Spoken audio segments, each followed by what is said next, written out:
All right. What's up, everyone? Thanks for joining us. This is going to be kind of a little private takedown live, an abbreviated takedown live for what it's worth. Alrighty. Let me post here in the Discord.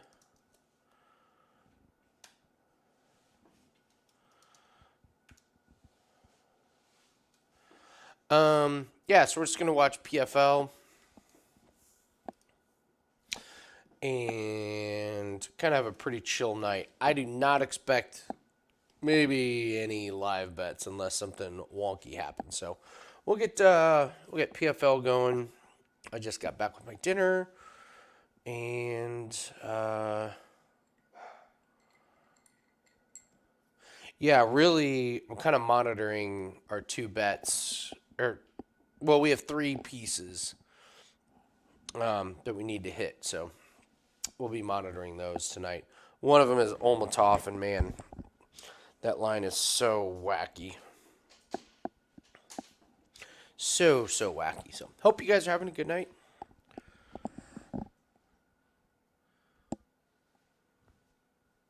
Guinness.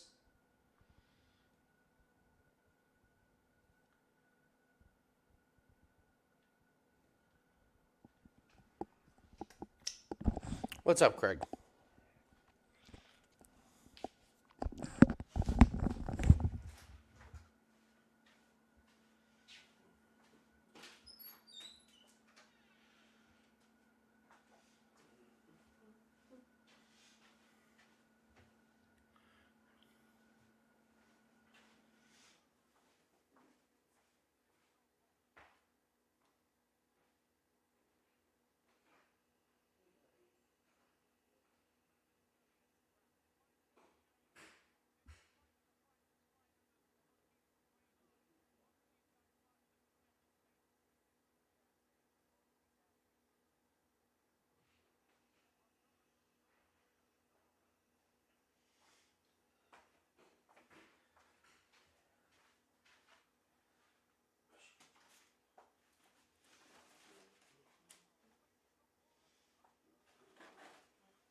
Alrighty, this is an interesting one. This Tyler Diamond Rizola. Who's in the photo behind me? Which one? The female? That's Miranda Maverick.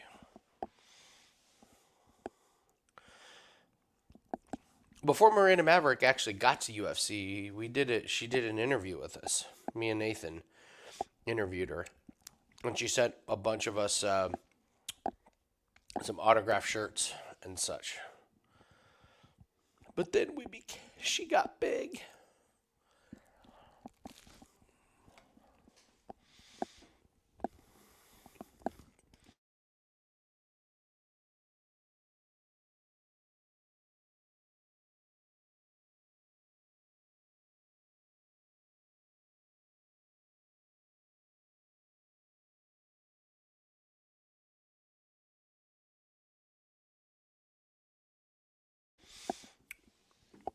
Yeah, this Barzola guy, man. I just.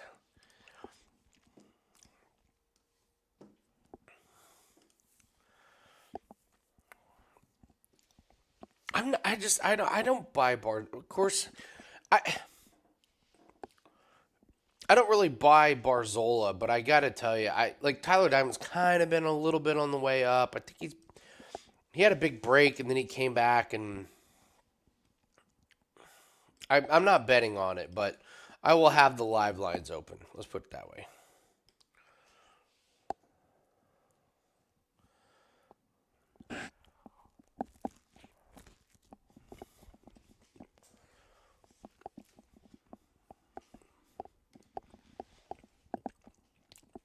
I like the over here too. I think that's a great call. Great call.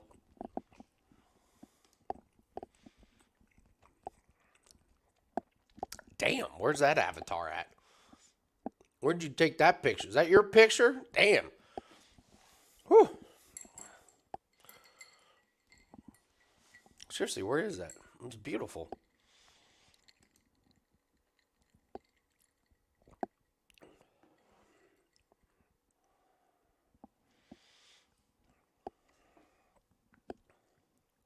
Those of you in the Discord channel, I'm telling you, this goose melt, like it's called goose melt because the meat comes from a place called Goose the Market here in town. This is the best slider you have ever had. It is like crack. Absolutely. Pittsburgh. Yeah. I've been to Pittsburgh.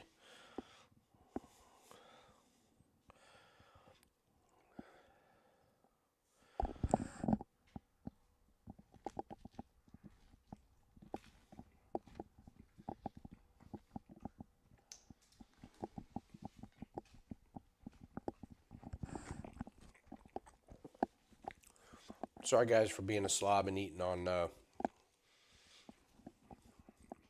camera tonight, but best we could do. Casey, this is Sam's. They have multiple locations. SAHM. It's the shit, man. It is the best. They had happy hour before, or not happy hour, but they had this menu. Oh,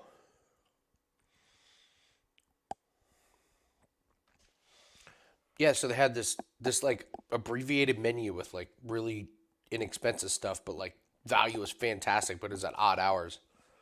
And they got rid of it during COVID, and they just brought it back, like within last year. So my wife is, man,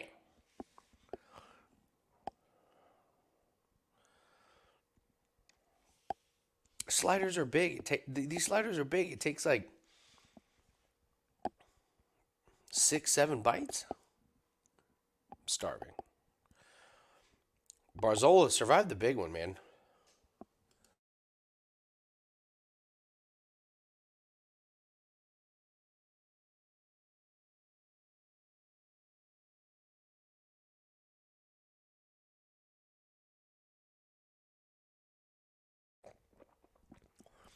Anyone buying a Ray Cooper? Yeah, dude, they're dope ass size. These are not these tiny ass little sliders. You have this little mini excuse for a burger on a Triscuit.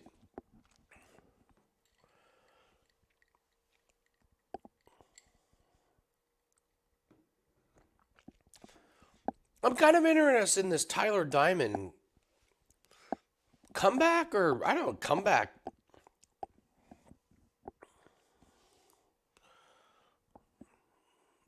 Well, Norishi, if you had been with me, you wouldn't be hungry because you'd be enjoying this.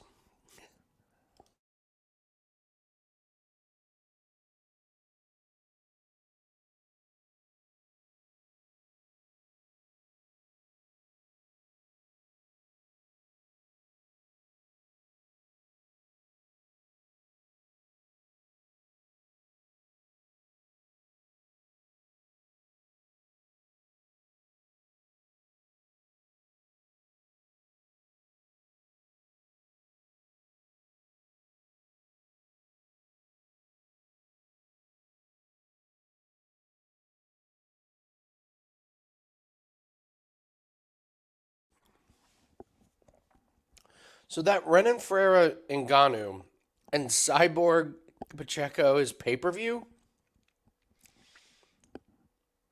Good luck with those numbers.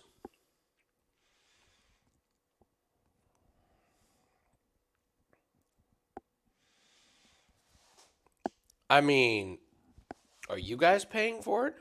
I don't know. I don't think I am. I probably am because it's what I do for a living, so I probably have to. But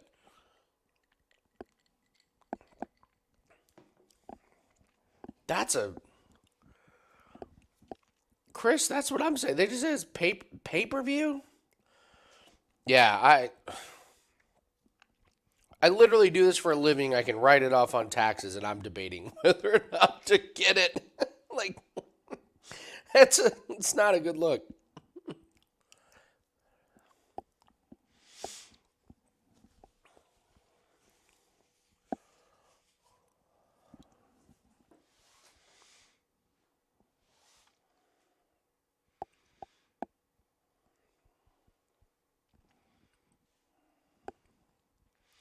That's what I'm saying, Chris. Like we already got to pay for ESPN Plus or hack a live stream or something. But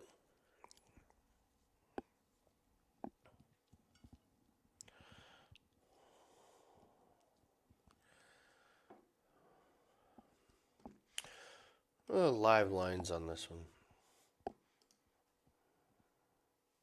Wow, they have it. I think Diamond's winning this round.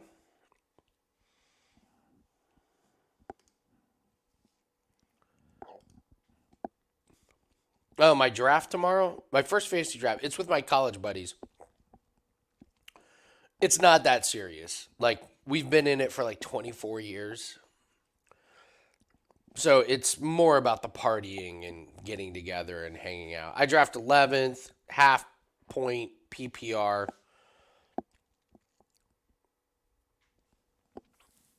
There's a lot of weird picks and stuff, and like we're getting together early to party, so the draft goes off the goes off the rails pretty quick.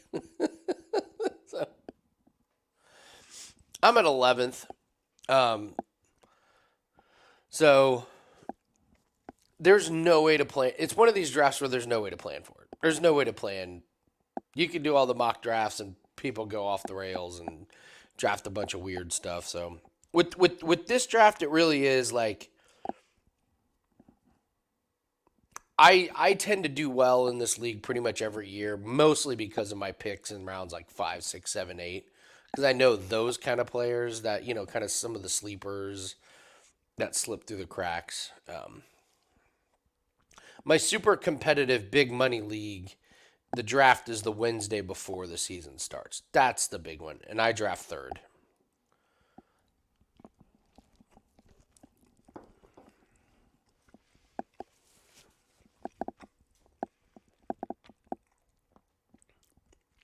I draft third. I know the guy who's first overall pick. He's taking McCaffrey, and I think I'm probably taking either Bijan or Brees Hall, whoever's left over there.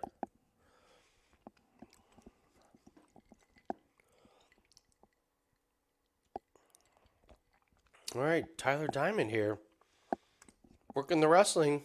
This is interesting.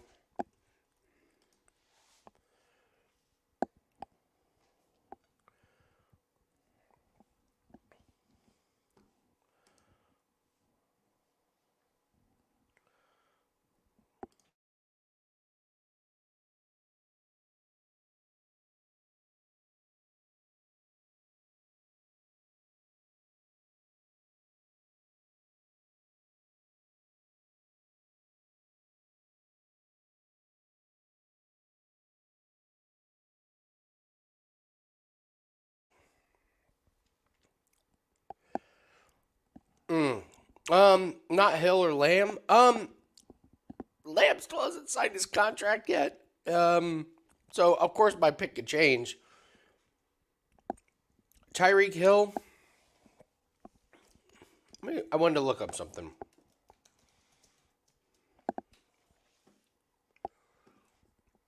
Let me see here.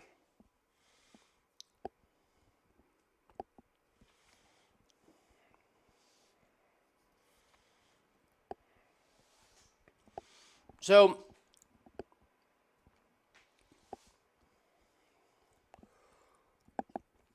if there are actually, you know what? Tyreek Hill's not a bad pick. Because you always got to worry about the last few weeks of the year. But so now I will say this: what does suck about Tyreek Hill, their last game is January 5th, and that's at New York. But that's not the fantasy playoffs. But before that, Sunday, December 29th, at Cleveland. That is a horrific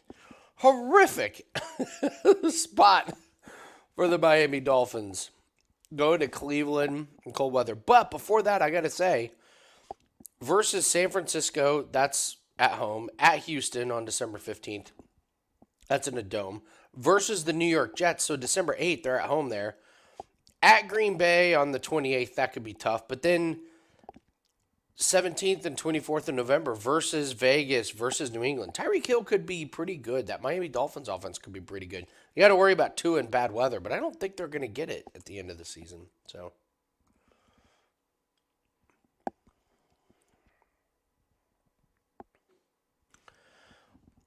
I get it, Justin, but so the game against the Jets that doesn't count because that's not in the fantasy playoffs. At Cleveland blows, and then yeah, at home versus San Francisco. Yeah, that one could absolutely suck. Yeah, Lee, I love auctions. One league is an auction, one is not. Or I'm sorry, both my leagues are auctions, but I have another one where I do an auction, and I cannot get my other two leagues to do an auction. It drives me nuts.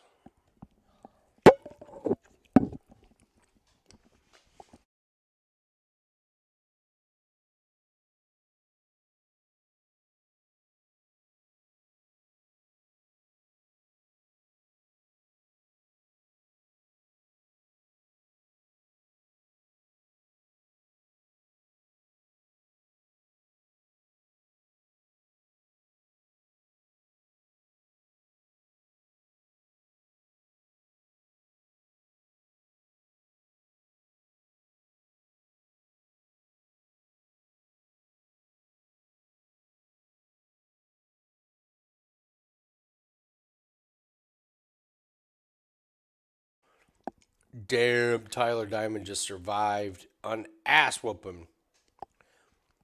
He's so wobbled, so wobbled.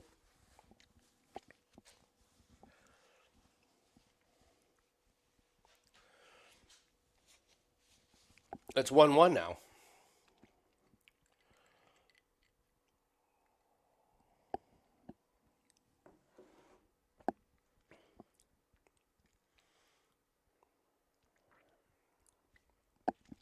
That uppercut was brutal. What are the live lines? Oh my God, Barzal is now minus 280.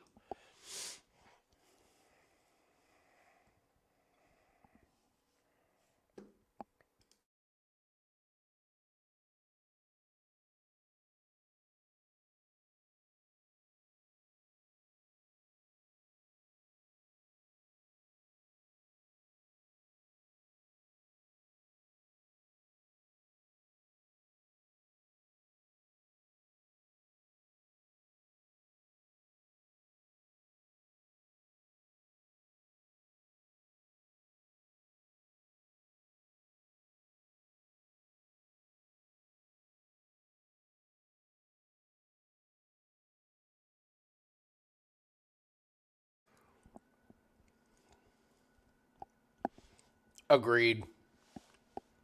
Barzola should have just. Brandon, I think you're in good shape. Diamond's got to get this takedown. Oh man, Diamond's tired.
Yeah, Vito, that was a wasted 15 seconds.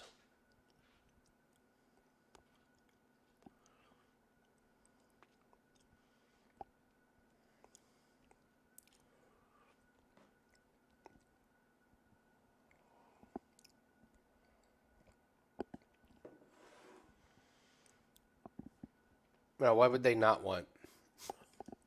Why would they not want the?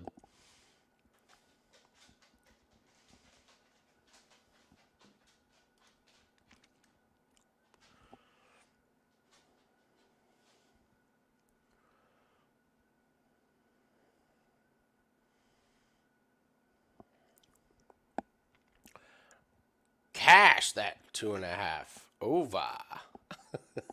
No sweat, Brandon. No sweat. Yeah, Diamond looks pretty toast.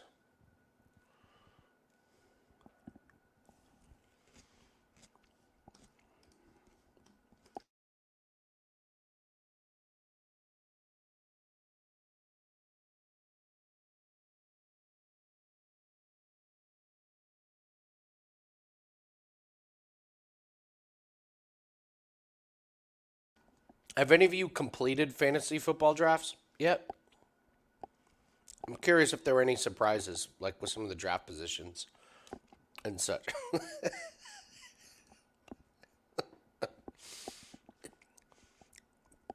It's amazing when it cashes, it's easy money.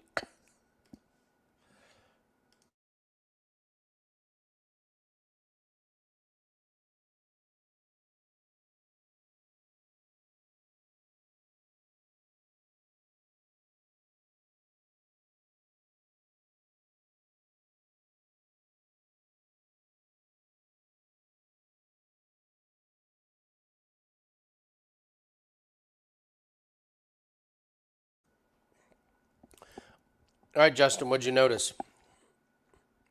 Who's going too early? Who's going too late? Surprises. I'm kind of interested where Derrick Henry's going in PPR. PPR is tough with the Ravens because you got to believe his touchdowns are great. Not getting any receptions. What is he going to have? 15 this year?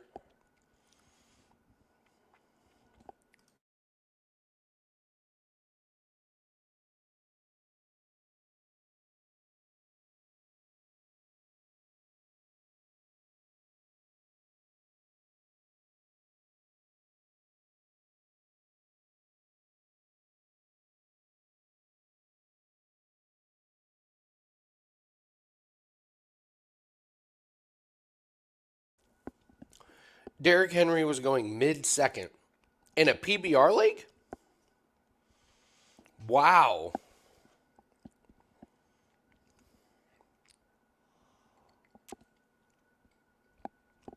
Derrick Henry, mid second in a PPR league. Man. Well, I think Barzola clearly won that one 29-28. God, Tyler Diamonds beat the shit.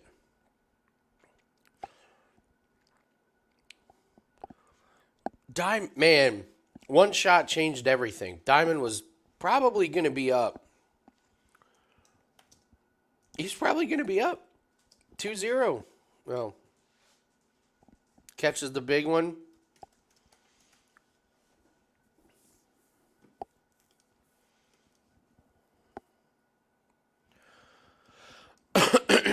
I feel like Derrick Henry's stat line could be 800 yards rushing, 14 touchdowns, 12 catches for 80 yards.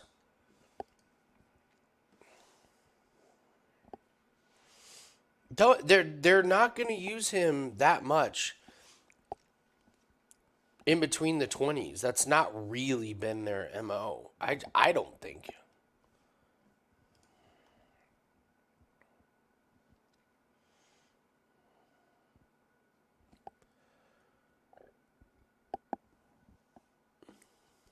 Over for the win. Boom.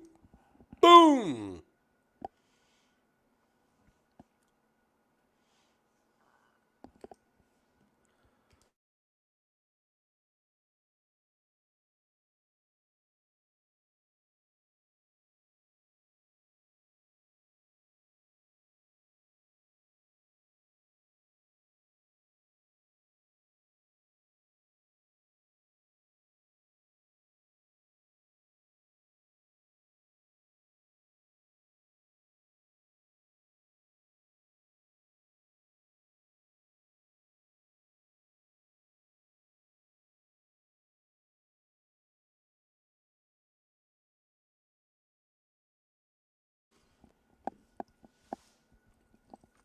You have a bonus bet for, is it, so it's just an underdog? Um,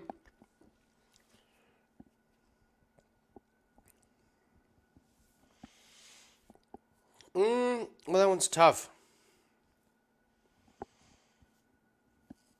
I don't really trust Brandon Loughnane, but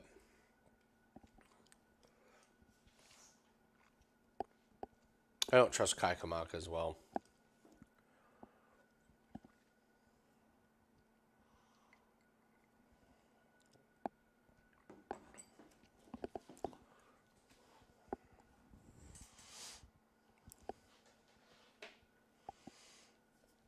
Who's a good? I'll give you some long shots here. I'll give you some in UFC. Kong Wang should win, but Victoria Leonardo at plus 750. I just think you could do a lot worse.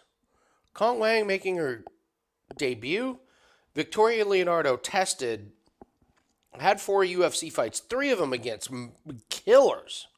Natalia Silva, Melissa Gatto, and Manon Fiorot. Those were 3 of her first 4 fights. That's wild. And so now, if Victoria Leonardo has a win against Mandy Bohm, I don't know.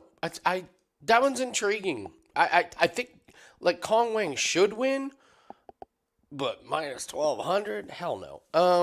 I do like Josiane Nunez at plus 190. I'm not sold on Cavalcante.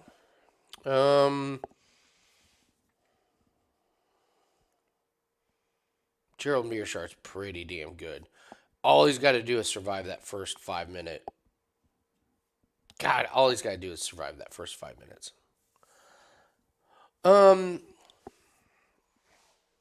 I don't think Neil Magny at plus 600 is a terrible bet on a free play. It's probably going to decision. Morales should win, but we've seen Magny, pull a rabbit out of the hat. Ryan Loder at plus 140 is not bad. I really think he's going to wrestle Valentin. I'm not sure Valentin's going to have much for him. If Loder can wrestle him really good in the first round, I think Valentin's not ready. I don't think he's ready for that. So, like, Valentin's been so violent on the Ultimate Fighter, but we've seen him. He's got no cage time. I was right. I went back and looked. He's had less than 1 minute in his 2 fights on Contender Series, and I think he was fighting like the bottom 2 seeds or something. Like, he got a real cakewalk. Now he's violent, and he ended the 2 guys like he should have. But Loder's wrestling, man. That's a D1 guy. He could wrestle for 5 rounds straight. Striking is awful. That's a bad part about Loder. His striking is awful.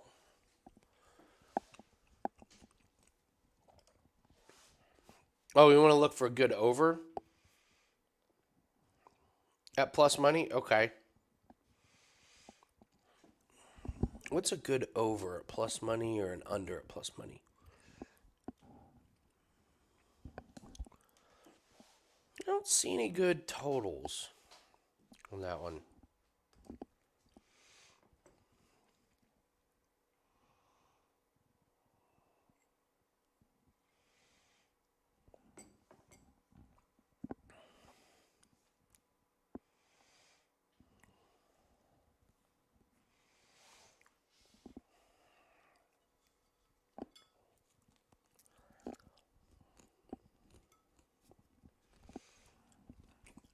By the way, thanks for joining me tonight. And by the way, shout out to the fucking Discord. I had no idea what to expect when we started the Discord. And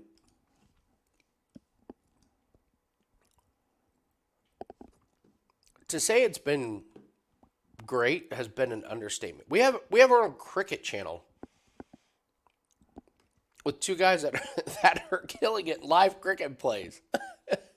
I mean, that is right up my alley. Right up my alley. You guys know it. Yeah, we're building something special, guys. We really are. I really truly believe that.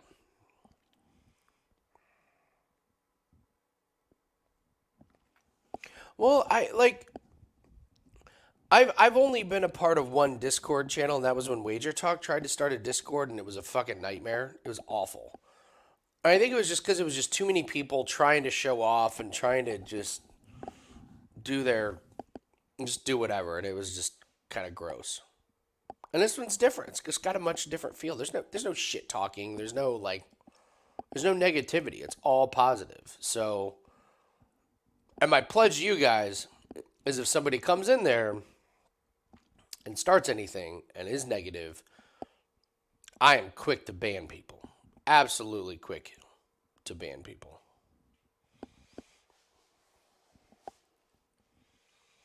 I ban people really quick. I'm a ruthless fantasy commissioner. Now, I will say, I'm the best fantasy sports commissioner. I have like zero complaints over my 20-year record. I've been running the same fantasy golf league for years and years and years. I started a fantasy football league years ago. It fell apart during COVID and stuff, but I was like, if you guys don't pay your dues by the time the draft starts, you're out of the league. I kicked multiple people out on draft night. We're screwing around with their league dues.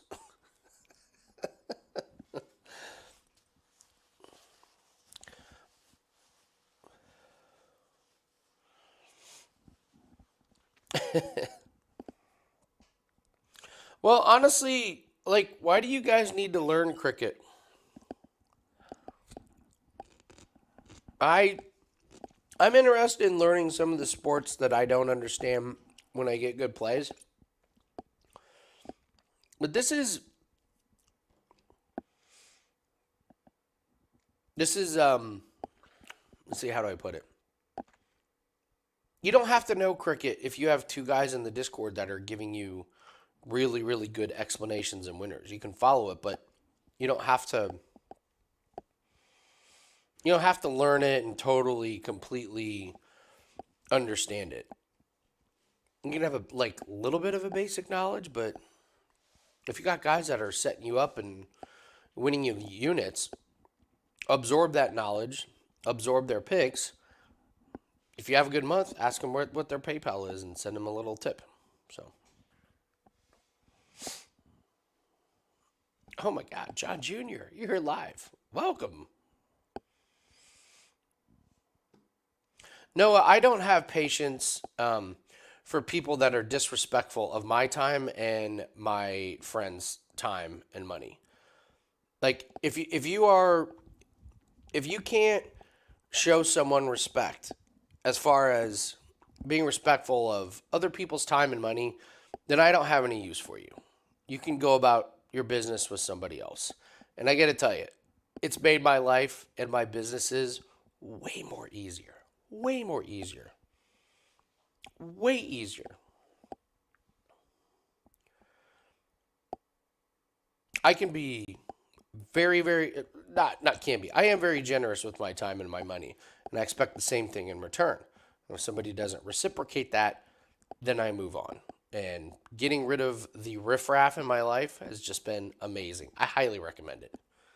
You want to do something funny? Go through your phone and see how many useless contacts you have in your phone. I bet you'll find that you have like 800 people in your phone, and 4 of them are worth your while.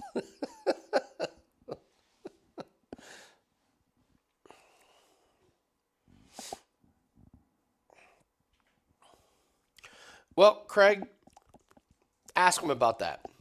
Just ask him, and you'll figure it out. I couldn't figure out Corbin's damn soccer plays for 6 months, but I did. So ask for a tutorial. If I can hook you guys up, and if we want to do a video conference or a little video call, we can.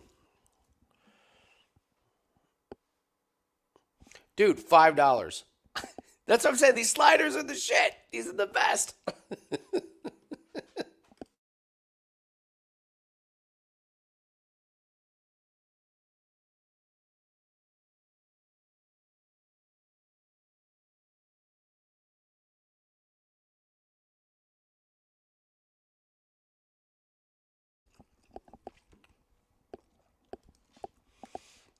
The darts I have become obsessed with. I will freely admit I watch all the darts now. I follow the players, and that is one sport that I have gotten into. All right, I will have my live lines open for this one because what would be great is if Ray Cooper started off good and then we just watched him gas. John, he is checking with his firm to make sure he can do a video and what he can talk about because you can't give out real financial advice. And so he's checking to make sure what all he can talk about. Maybe next week, maybe the week after. We'll see.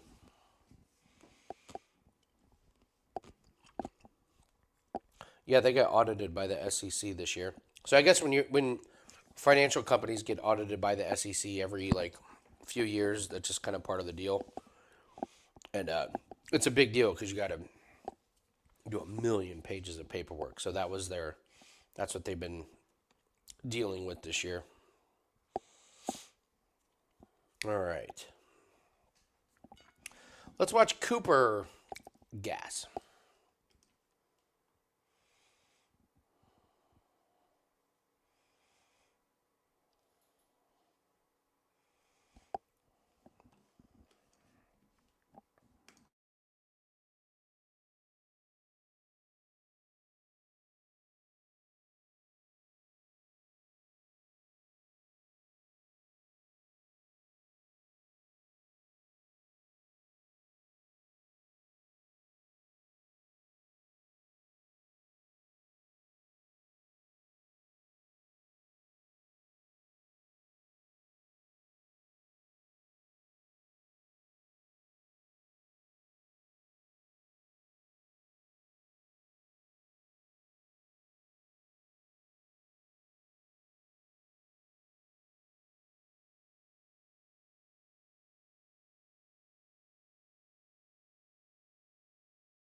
Darts is on DAZN.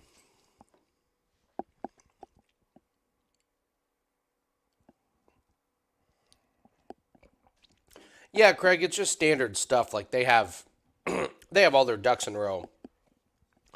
It's just when it's time for the audit, it just takes a lot of time out of their, you know.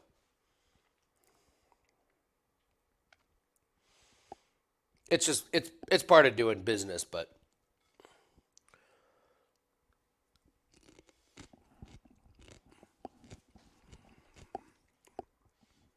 I am hyped for UFC No Shame. I worry because whenever they hype these big events, they can be a letdown, but seems like they have something special.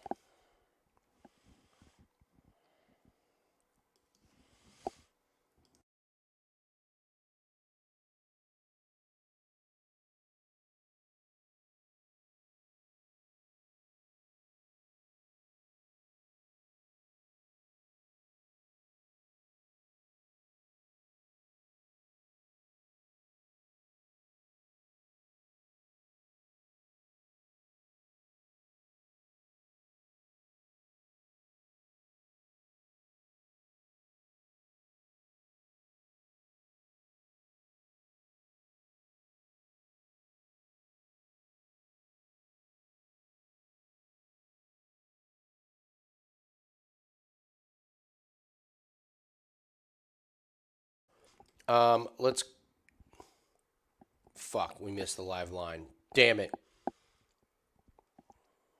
Berkhamov's minus 345 on DraftKings. Fuck. Missed it. I missed it, guys. Damn. Knew it. If Cooper gasses doesn't. Look at this line. Look at this line. Damn it. Minus 620. I missed it. Called it. Cooper gets off to a good start. Fuck.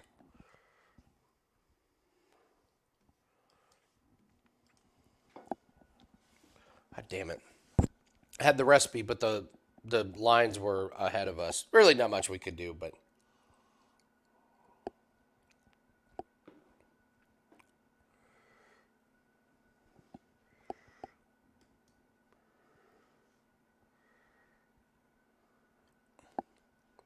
I mean Cooper's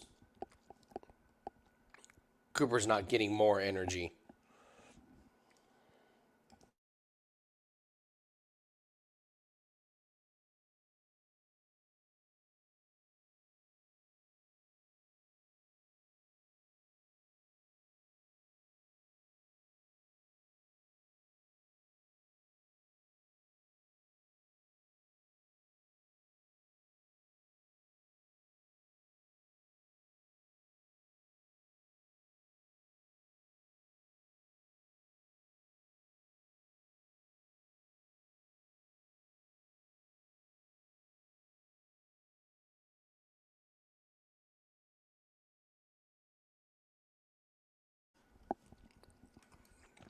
PFL's lucky they have the right fight.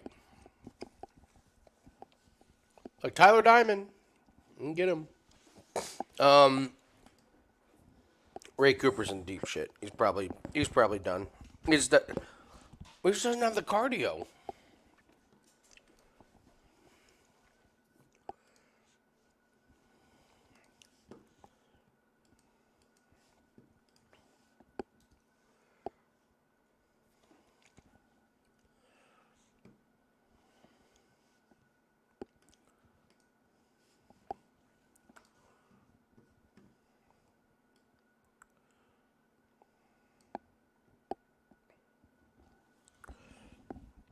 I don't even see lines now.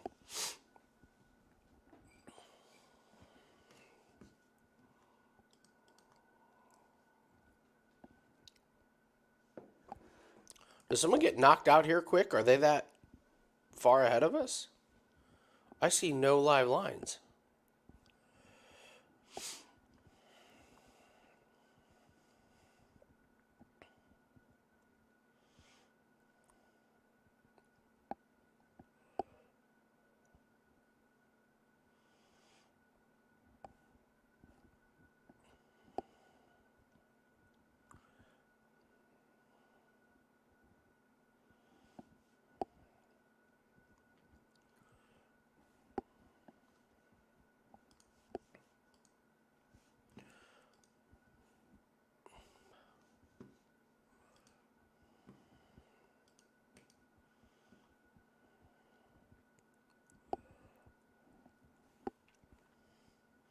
Yeah, DraftKings, I don't see anything. Huh.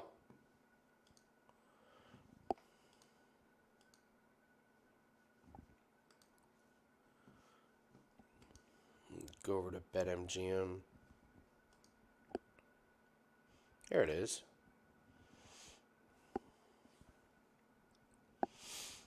Berkamoff's letting Ray Cooper off the hook completely. Like, Berkamoff should be pushing him, unless Berkamoff's pretty tired, but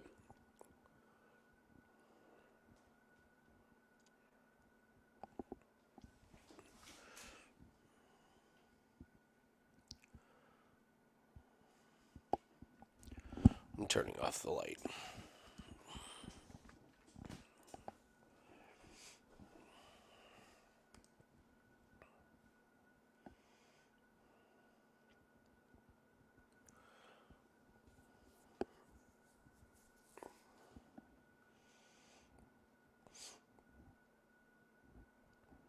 Yeah, if Berkamoff had any type of volume on the feet or pep in that jab, he would.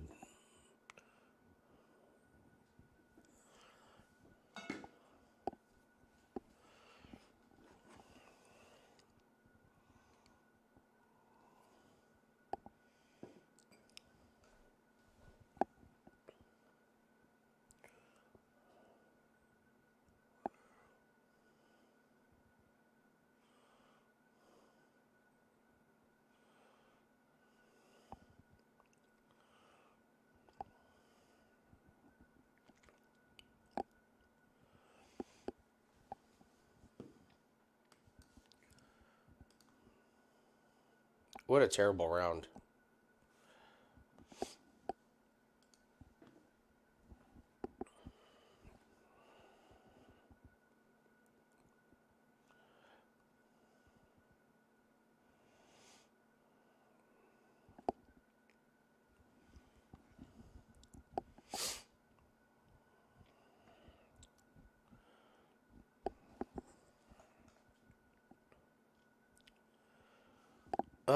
Yeah, I don't have any live bets for this one. Although yeah, it's probably Birkenhoff probably up if this stuff continues, then yeah. It's probably 2-0.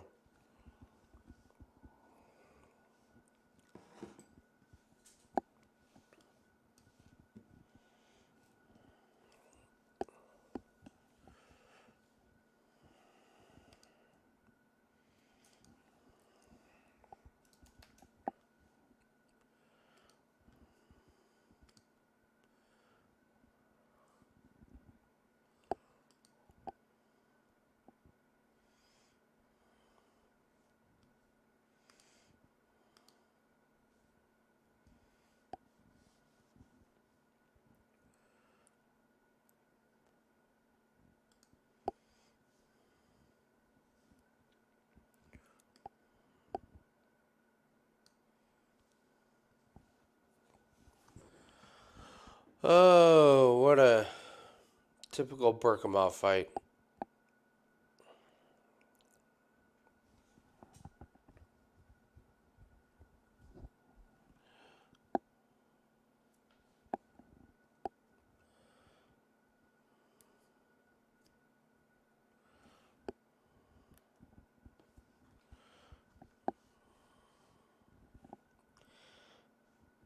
Yeah, I'm with you, Chris. Is it potentially 1-1? Judges give that round to Ray Cooper because the announcers are kind of bloviating about Birkenhoff, and I don't know. What did he do? I That's a great way of Burke fighting not to lose. And what happens? They always lose.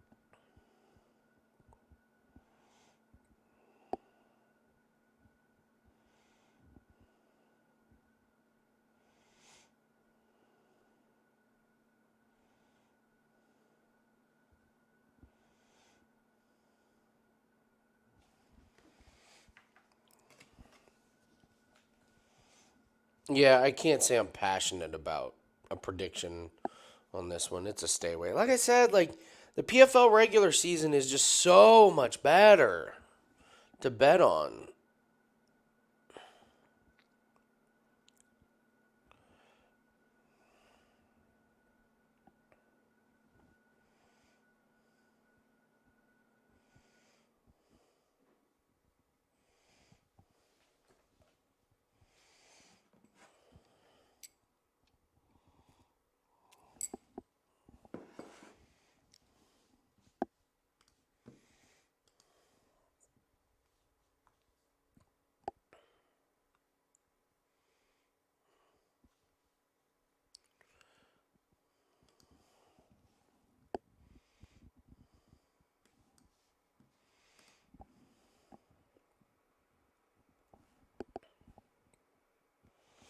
I'm going to tee something up here.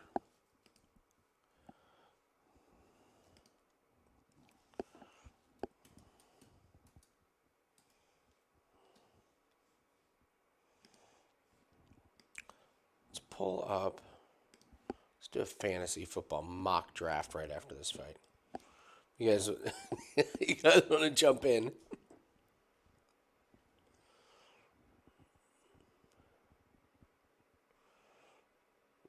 Ooh, that's a good one from Birkenhoff.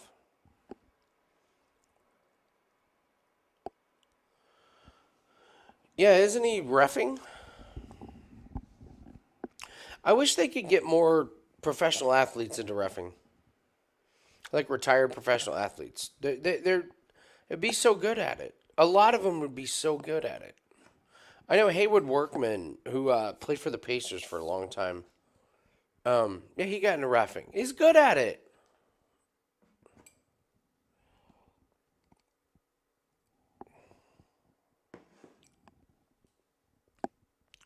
Reffing is so much different from actually competing, but I know a lot of the fighters would be good at at reffing it. Football players, no, that would be terrible. Former basketball players, yeah, they would be good at it.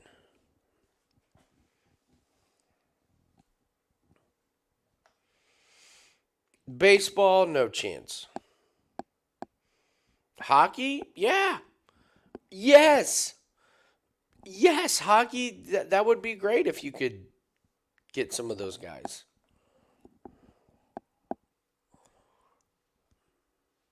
What's another sport I'm at, baby? Hockey, NBA. Ooh,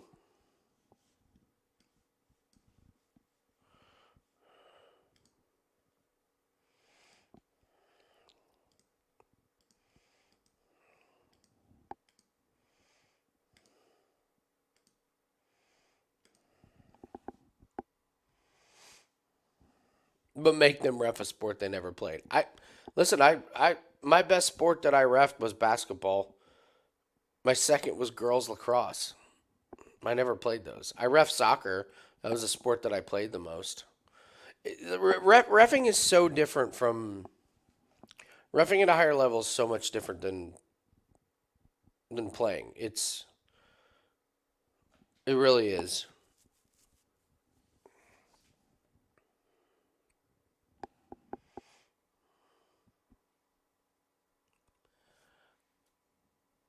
Yeah, Casey, 90-day wager talk, 30% off. It's only good for a couple days. Email support at wagertalk.com. They'll help you out. They're great. Their customer service is fucking awesome. Everyone that they always have somebody that has to be there answering emails and such, and they'll work with you and give you whatever you want. Well, Burke has definitely got this round, so that means he's probably got two in the back. But in the meantime,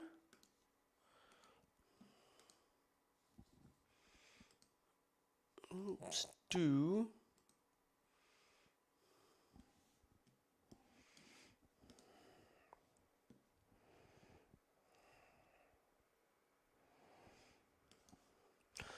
Let's do a half PPR mock draft. Input always appreciated. One quarterback, two running backs, two wide receivers, one tight end, one kicker, one defense, one flex. We'll just do three bench guys. All right, here we go. Starting the draft. No, I didn't play soccer in college. I had offers to play at very small colleges, but I ended up going to Indiana University, and at the time they were number 2 in the country. I wouldn't have made team manager at that point. So, all right, here we go. So, half point PPR. I got Garrett Wilson, I got Puka, I got Jameer Gibbs, I got Saquon Barkley.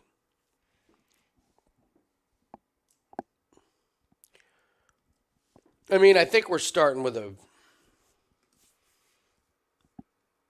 I think we're starting with a wide receiver. It's half point PPR. You gotta nail that one. It's probably Garrett Wilson. If Aaron Rodgers, something we'll do. Well, all right. So then, boom, it's right back to us. I feel like we got to get. Ah, damn it! No, I was hoping Gibbs would fall. All right, so I feel like we have to snag a running back here, right? Like Saquon, Kyron, Derrick Henry, Travis Etienne. Yeah, I'm not taking any of these guys. So I don't know about Saquon. I don't. The wide receivers that are available: Marvin Harrison Jr., Devontae Adams, Drake London, Chris Olave. Do I really want to go into round 3 with no running back? I could at that point, PPR. F it. No, we're not taking a tight end this early. I don't trust Saquon in a half point PPR. I think it's Kyron or it's.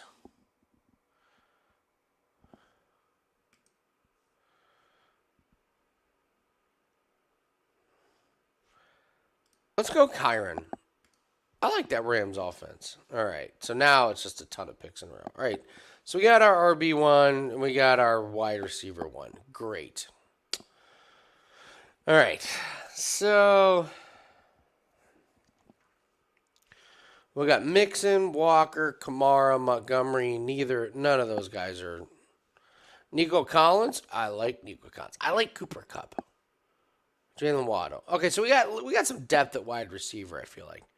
Do we want to go sneaky and grab Trey McBride or Mark Andrews? Or do we want to get real sneaky and hope that Dalton Kincaid and Kyle Pitts fall? Do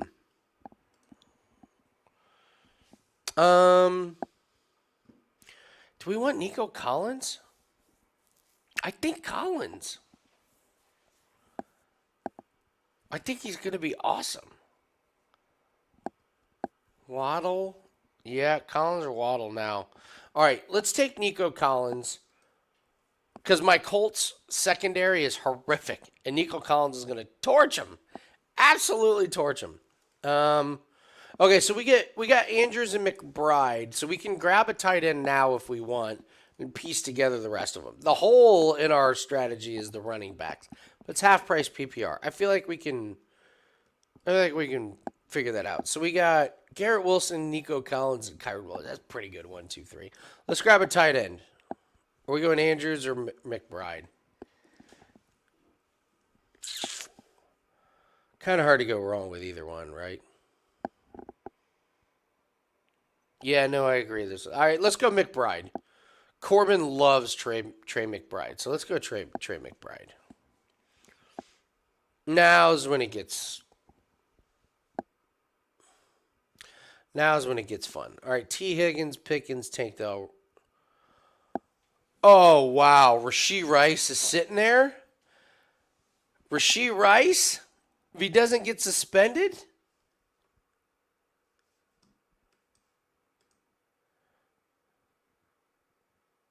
Oh, we have a split decision in PFL.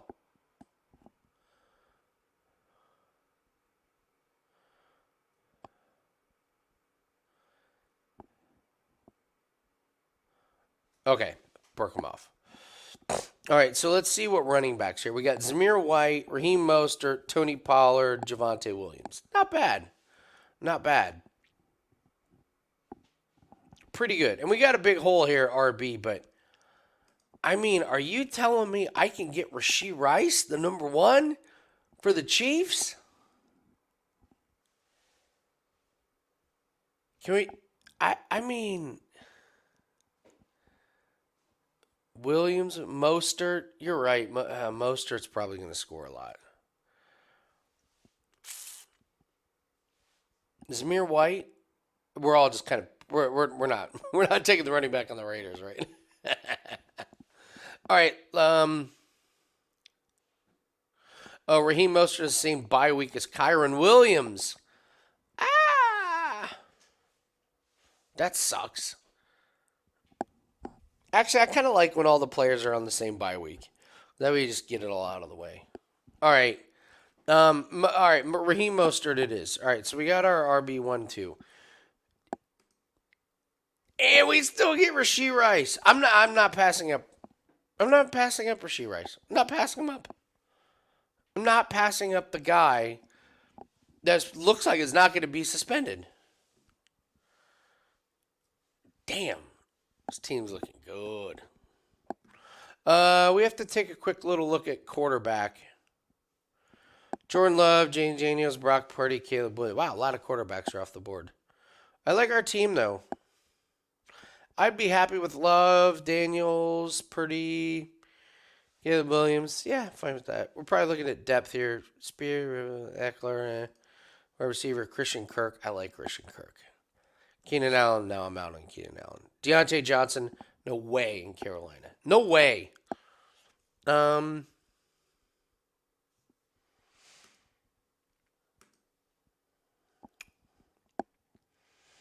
like Chase Brown, but I'm not ready to take him here.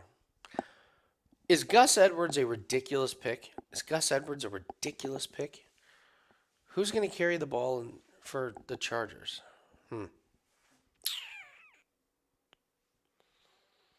There's really nothing jumping off the board here, so let's just grab the quarterback. We feel good about the quarterback. I like Jordan Love. I think he's going to have a really good one.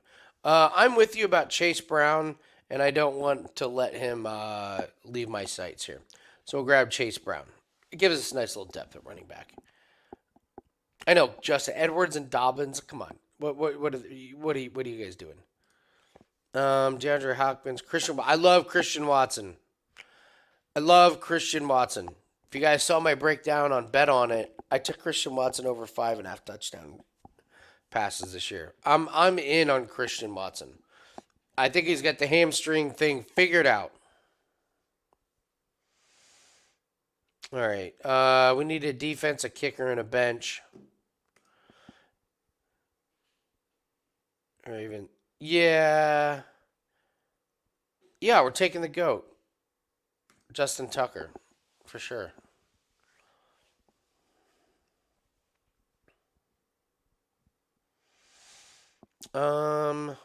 Defense, or we could go get, who's the backup for Kyren Williams? Let me grab that backup just to protect myself.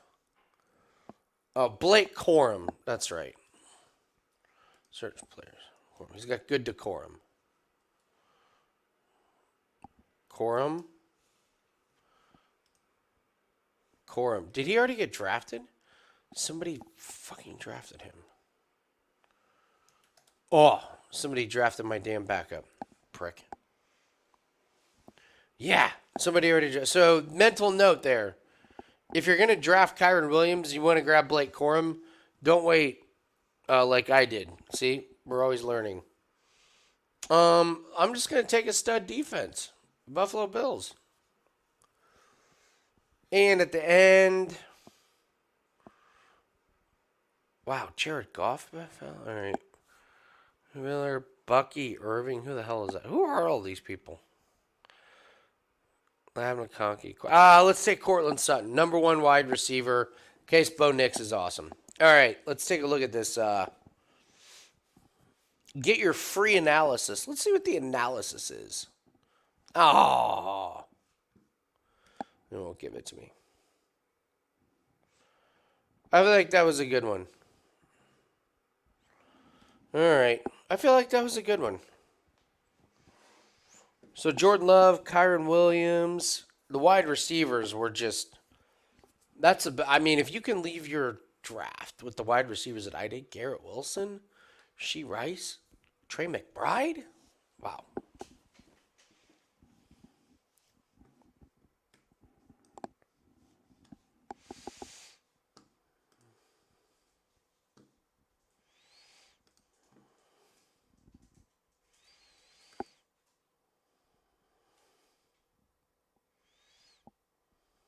Alrighty, here we go. I think Nix is going to be good.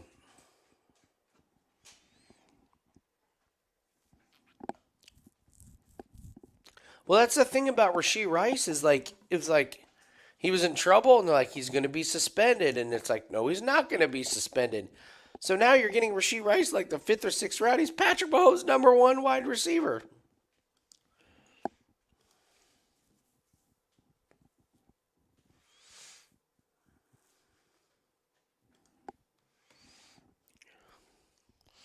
All right, we need Messiah in this one. Well, hey, buddy. Hi there, big guy. How's my guy doing? What is on your? How did you get this on your face? Dogs, right? Dogs, right?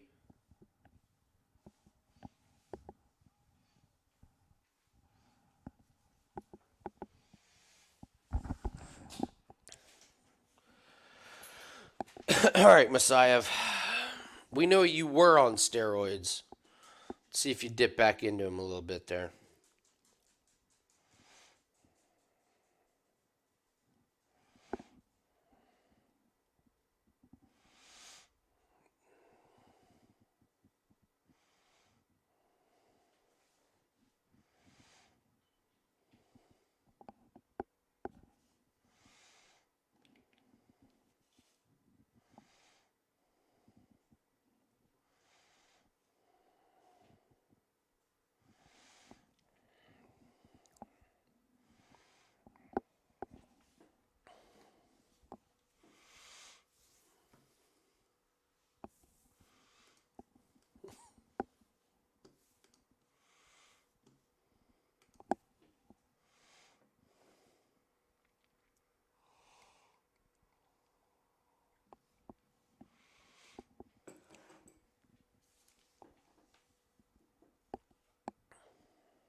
Chris, it does not look. If he gets suspended, it's probably not till next year.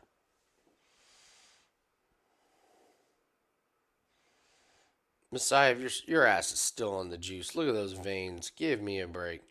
You can't fool us.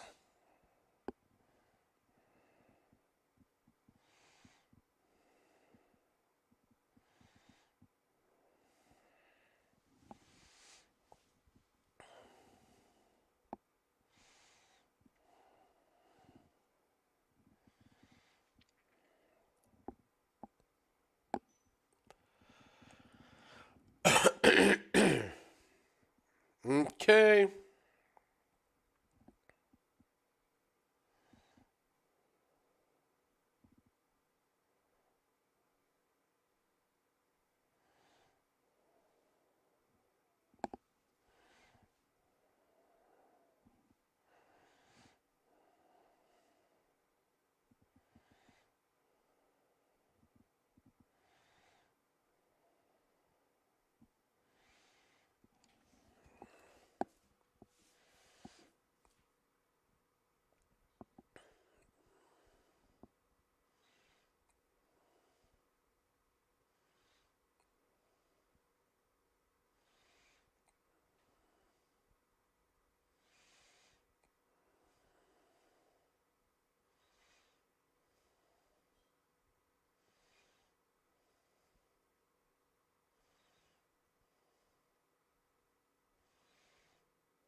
All right, here's the wrestling from Ramazanov, but Messiah's no pushover.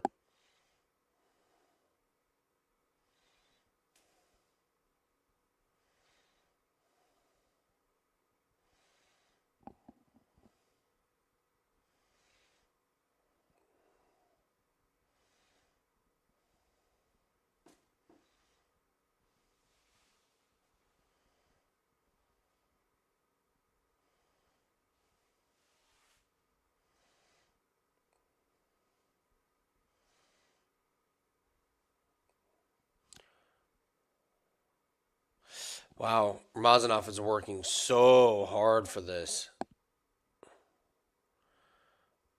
It's a great look for Messiah.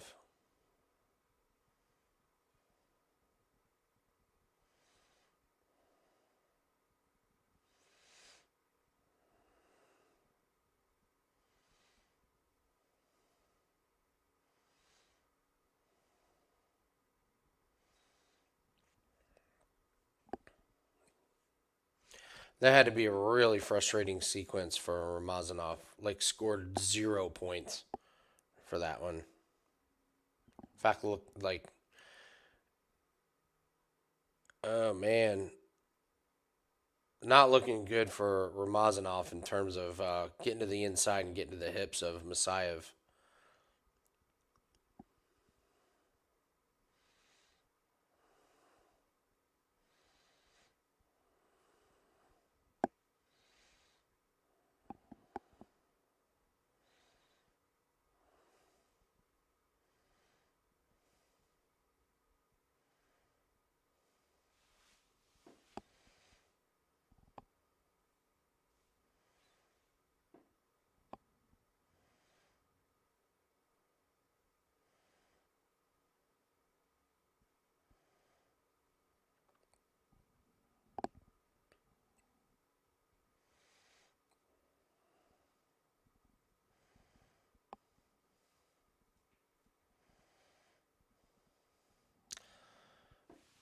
Man, Ramazanov's just working so hard. I mean, Messiah is too. This defense is pretty awesome.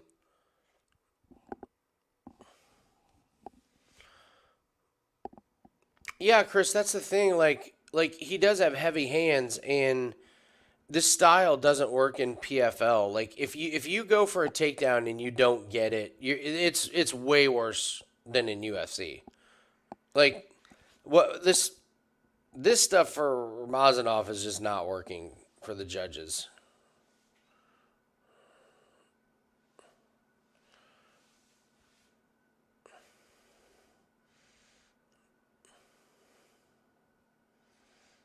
This was a nightmare round for Ramazanov. Like it really was.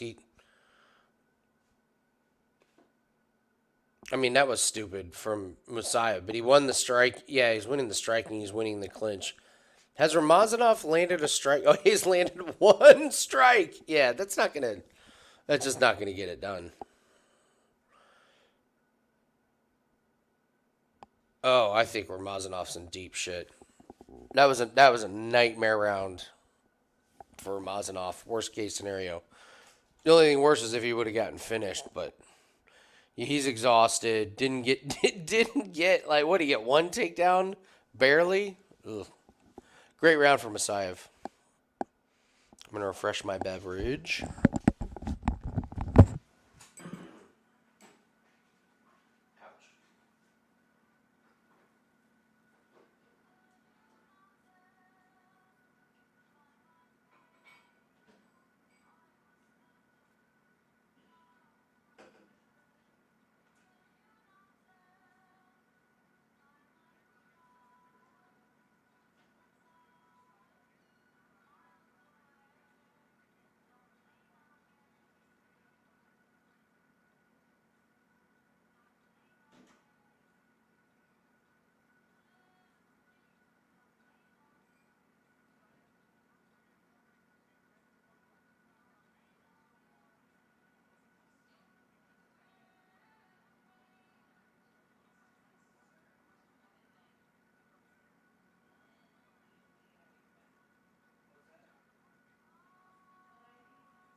What a knee to the ribs. What a great move by Messiah.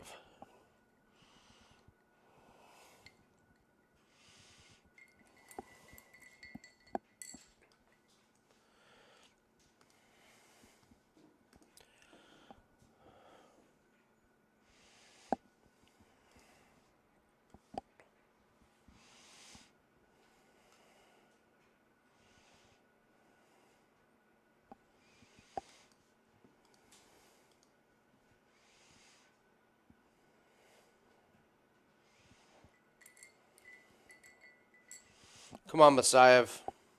Drown this man. Drown this man with your energy and your suffocating wrestling.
Masinov still at one strike.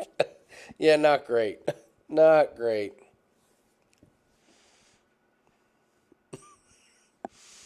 Yes, I'm not even sure when that one strike was.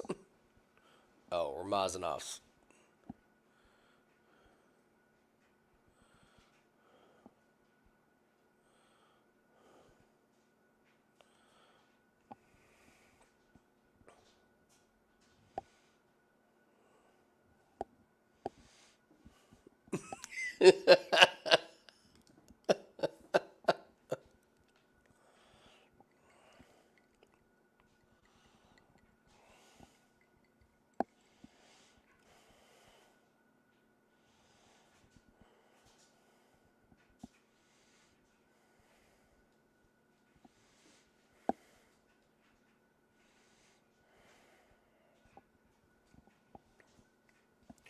Anyone live betting Ramazanov? I didn't think so.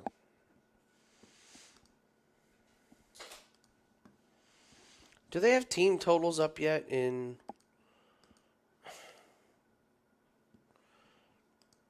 college football? What the hell? When are they going to have team totals up? Or are they? Am I just missing them? Oh, there they are. They're in a different spot. All right. I got to get back. I'm getting back to my team totals on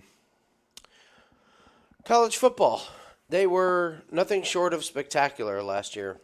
13-4. I did one a week, and we went 13-4 in college football.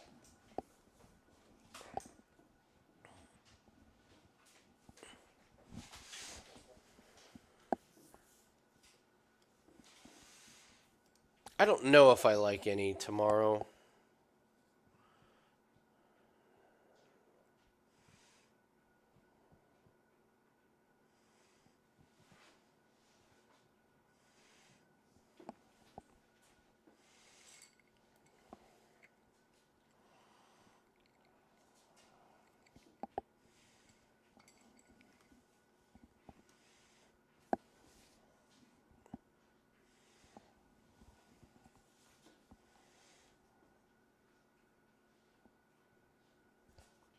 Ramazanov doesn't want to be there.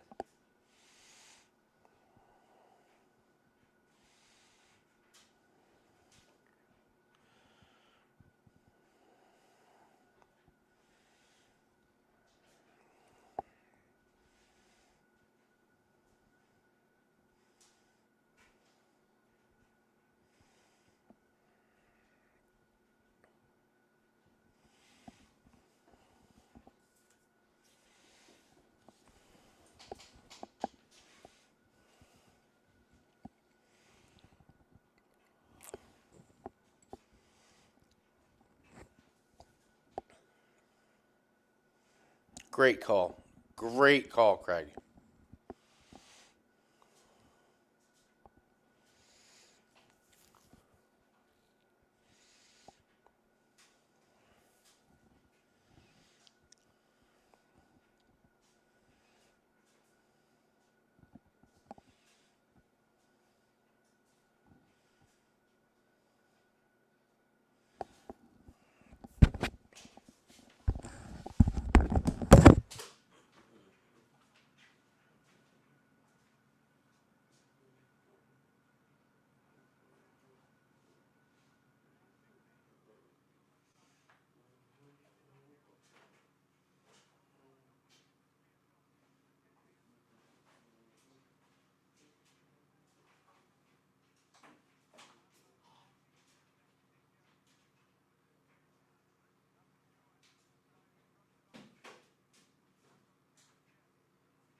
All right, Messiah. Just don't get knocked out, buddy. You can do it. I have faith in you.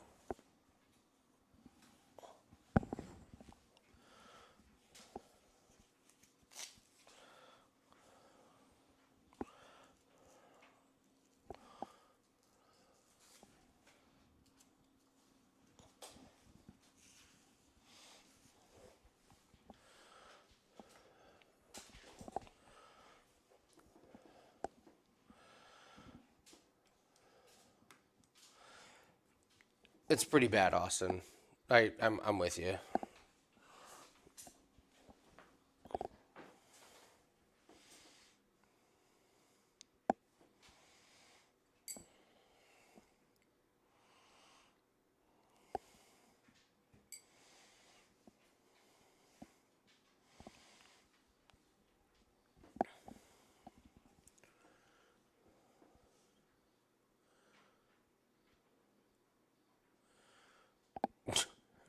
I love it. Warning that he's going to take a point from.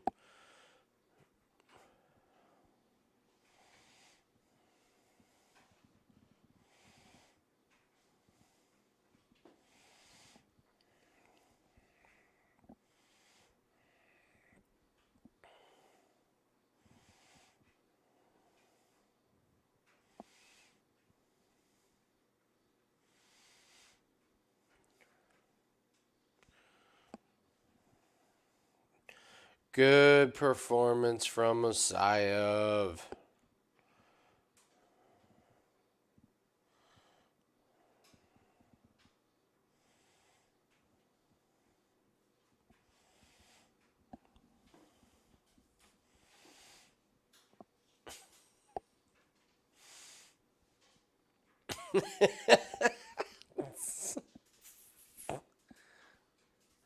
Wow, they got Ramazanov at 7 strikes.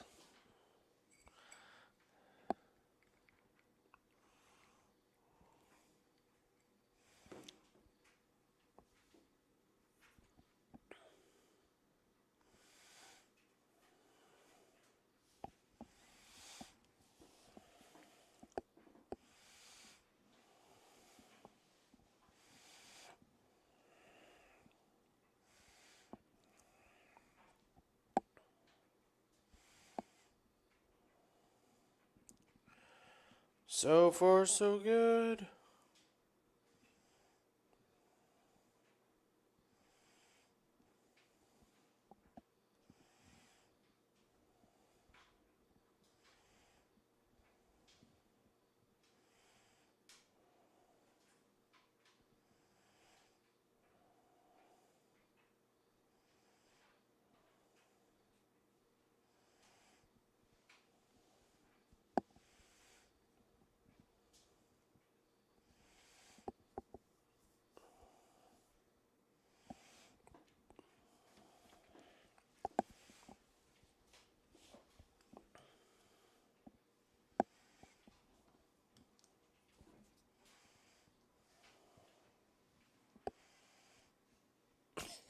What's up, Rudy? It's funny, Rudy.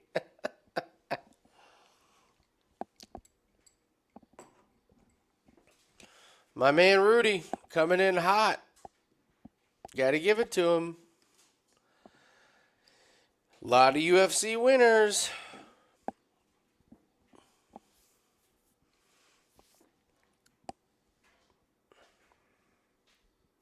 Rudy, what's your what are your numbers at? I love Rudy because he takes these plus money guys, and so his like win loss percentage is less than 50%, and then he's up big. I love it. It's kind of similar to the method of victory videos that we've started doing, but Rudy was doing it way before we thought about doing it. Just give us some just give us some numbers, Rudy. Yeah, all time, whatever. Brag. This is your chance to brag. I'm bragging for you. I don't brag for Rudy. I don't brag for many people. Come on now. Just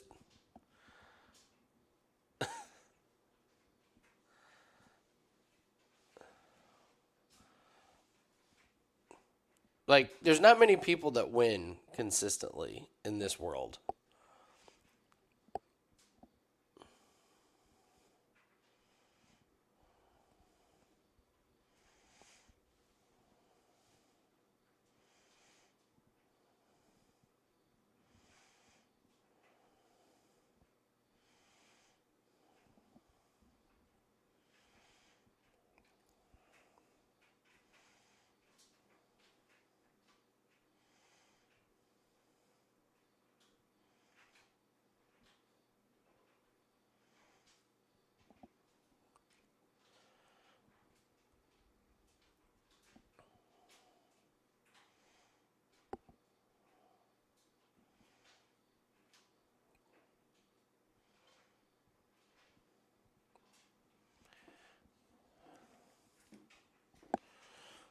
All right, let's wait for this dramatic decision.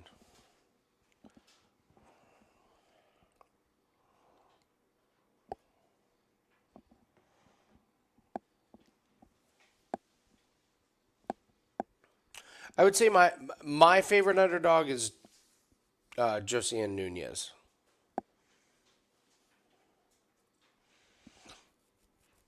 That's my favorite. I haven't bet it yet, obviously, for official plays, but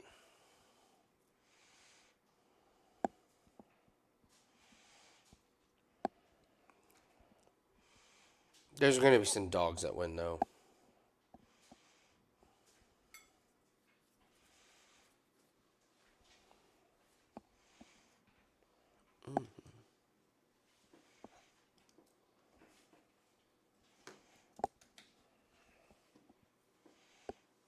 North Alabama all day. Let's see, that's a new one.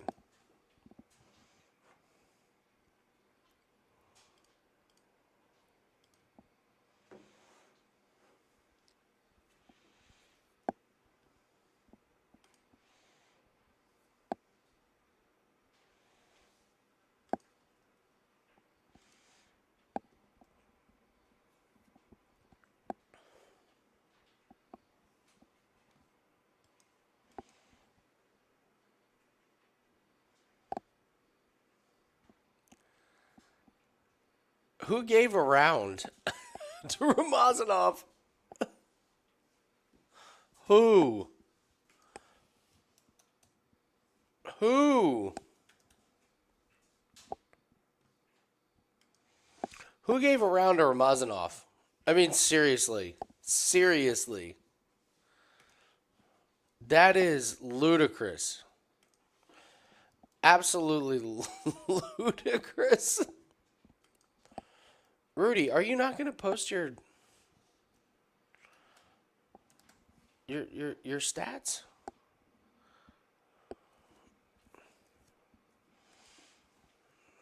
Fine, I'll do it.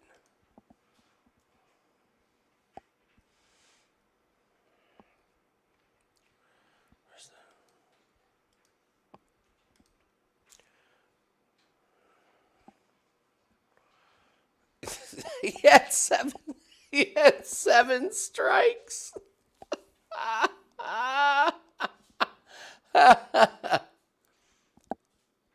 Well, how do I find him on Action Network? I meant in the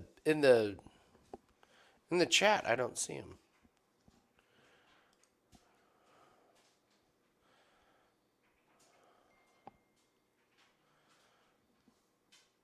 You posted the stats in the chat? I don't see him.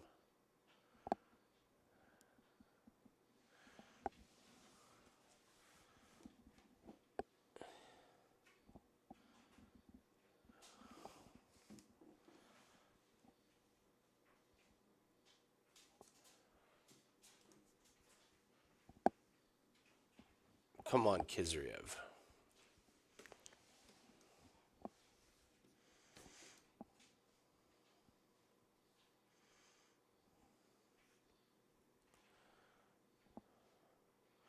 Yeah, Rudy, I'm wondering if YouTube.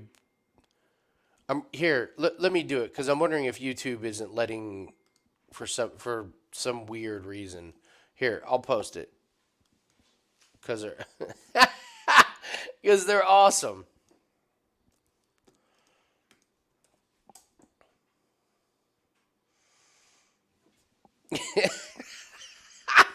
Look at that record. 365 wins, 394 losses for plus 299.18 units. I love it, Rudy. Don't you ever stop.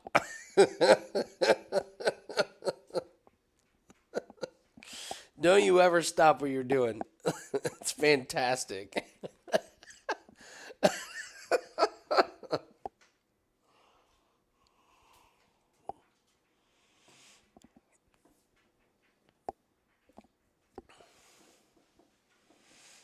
Here's the great thing. What I love about Rudy is like you can follow Rudy and you can follow us and make money long term on both. Because I'll probably guarantee you, me and Jim are never gonna replicate like Rudy's bets. Like Rudy just like we operate with different like mindsets of how we attack the cards, but they can all be successful. That's why I love having Rudy.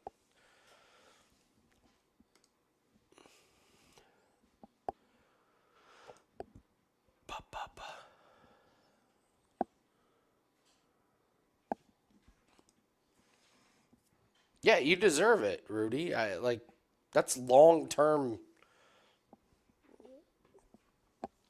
Gen- Generally, like if you're looking at all sports, like what's a long term track record? Like all sports is normally like 1,500 bets. That would be long term.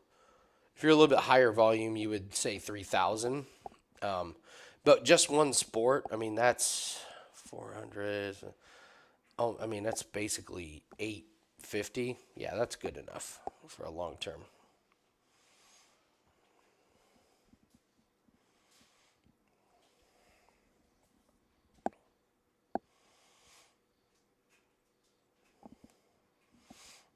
Follow him on Twitter, Rudy G Bets.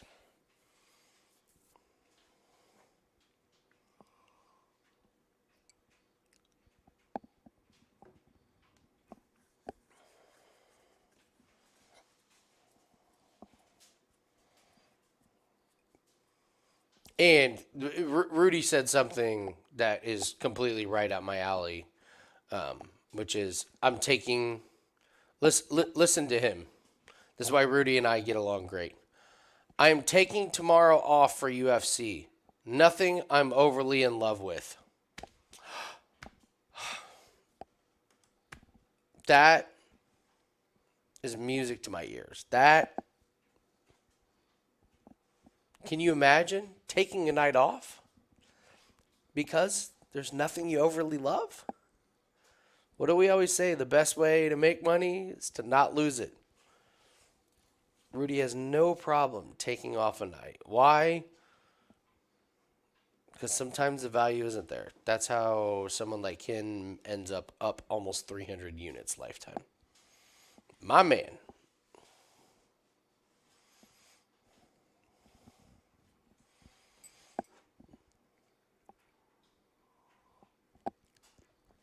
All right, enough of me slurping on Rudy. But you guys know I don't promote very many people because there aren't very many people that put themselves out there for that long of a time with that good of a track record. So Rudy's one of the good guys. Rudy's one of us.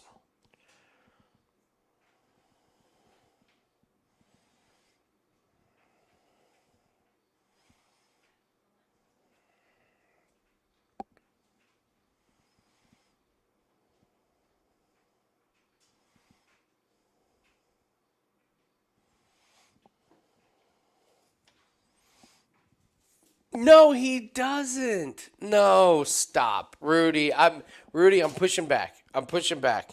I think Ian Parker does an absolutely fantastic job on TV.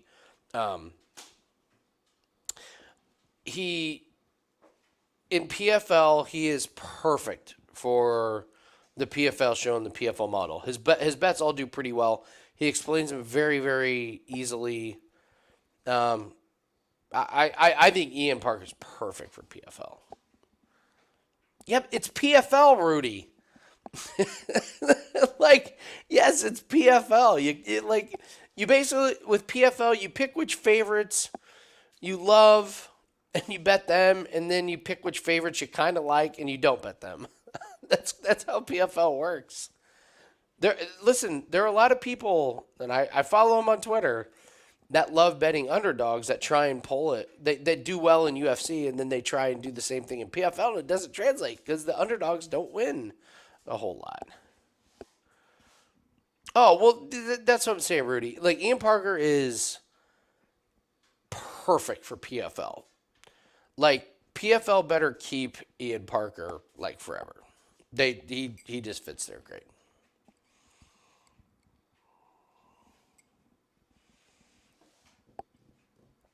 What's up, MMA playa? Are we winning? Yeah, we need Kizriev here in this one, and then we need Olmatov in the next one, and that'll wrap it up for us. That'll wrap up a good card for us.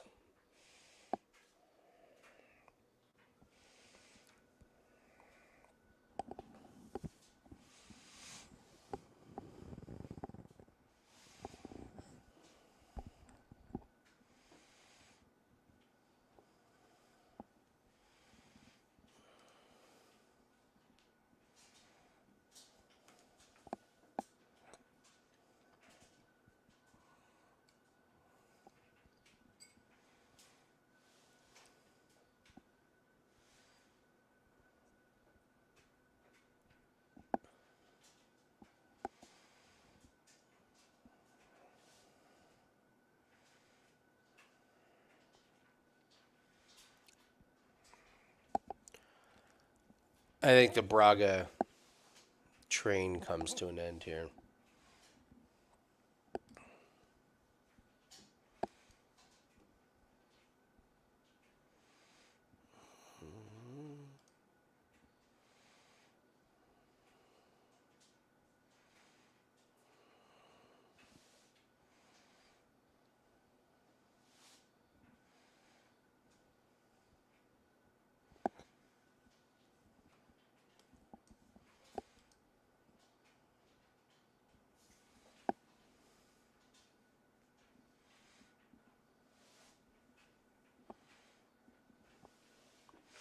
All right, Kizrev. Let's not screw around. Control. Oh, yeah. Look at Kizrev. Oh, yeah. He's ready to just grab Braga, hold him down, frustrate him, ground and pound. Let's go.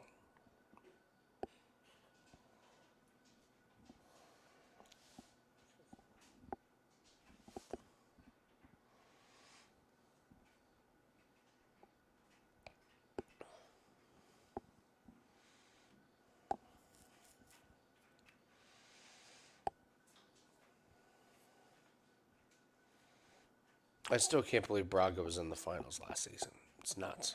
Nuts.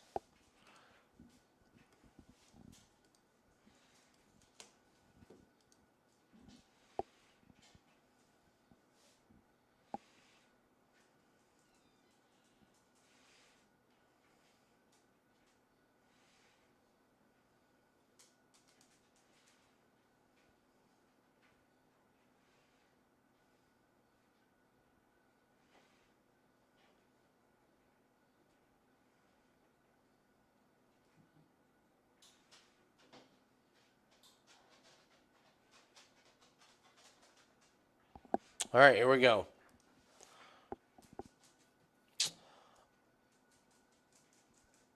Well, when I said no PFL show, I meant no PFL breakdown. And then I said I would come on about 9 o'clock to do a little takedown live to kind of watch our bets. Uh, so,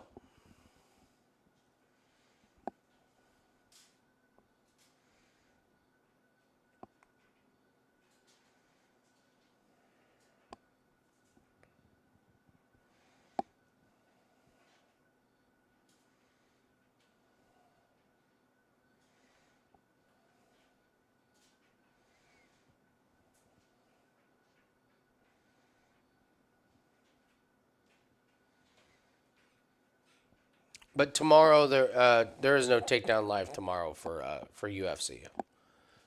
That's for sure.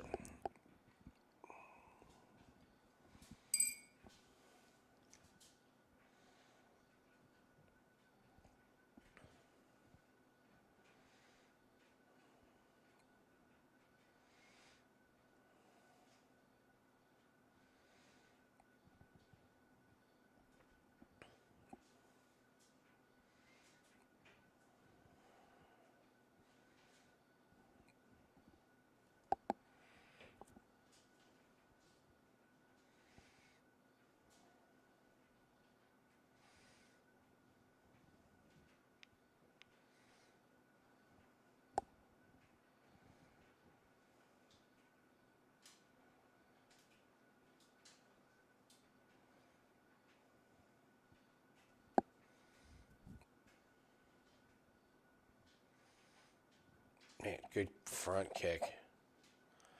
That's two front kicks that Kizrev's landed.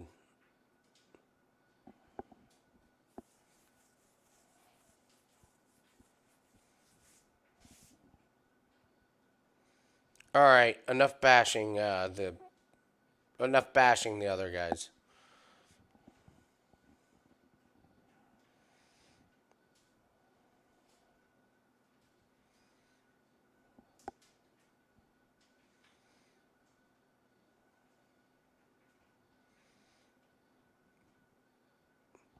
Boy, Kizrev's striking looks really good.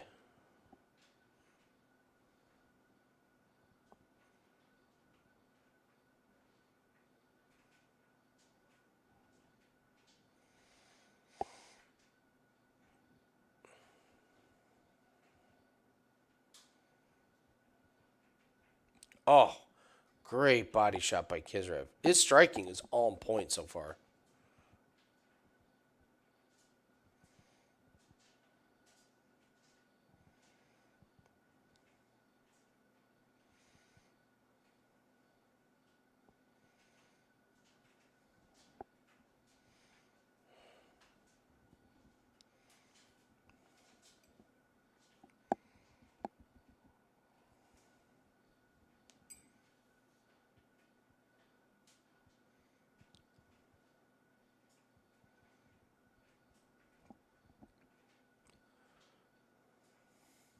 Oh, wow.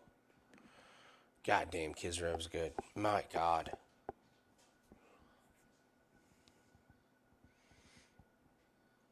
I think Braga might be able to get up here.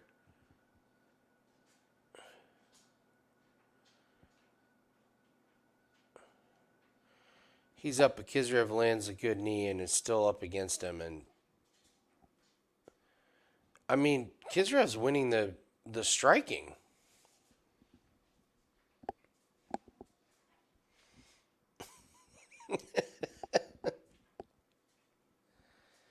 We're on Kizrev to close out a parlay.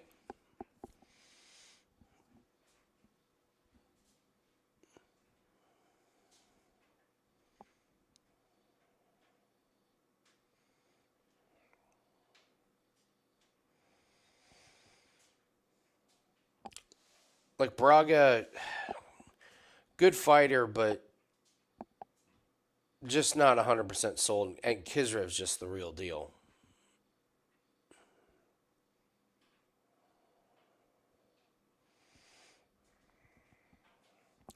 Like I think this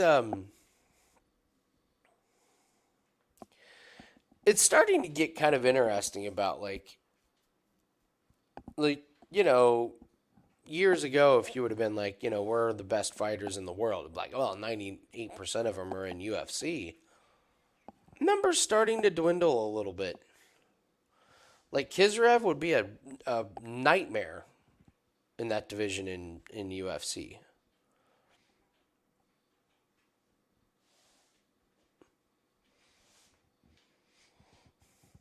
Like Tyler Santos going over there, little drip, just a little drip. Dana going crazy about the wrestling and stuff. I don't know. There's something happening.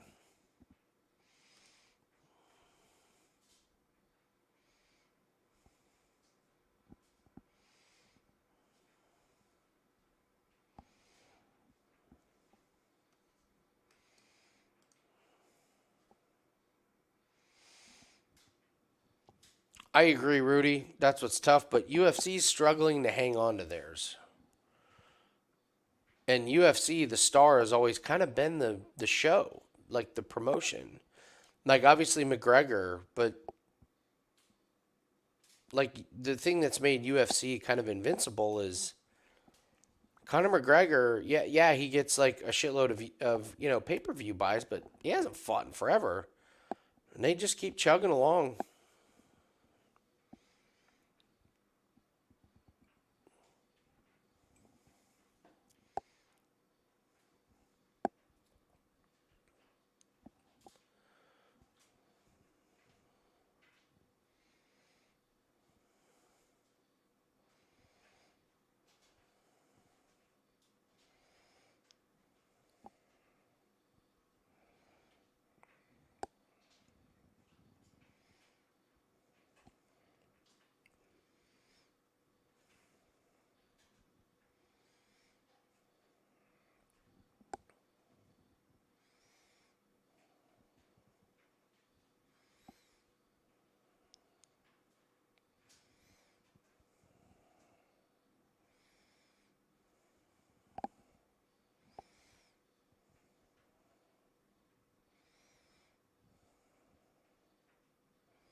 This round's pretty close. This round's pretty close so far. Kizrev clear round one winner.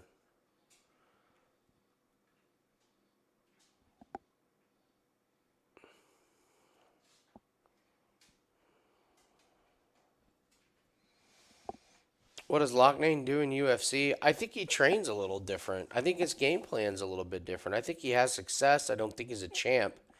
But I think his camp is a I think his camp's a little bit more intense.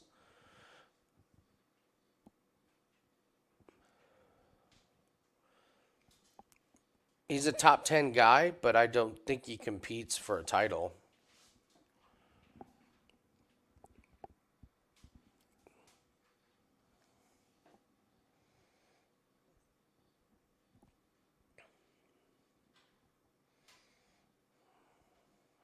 Ooh, good uppercut.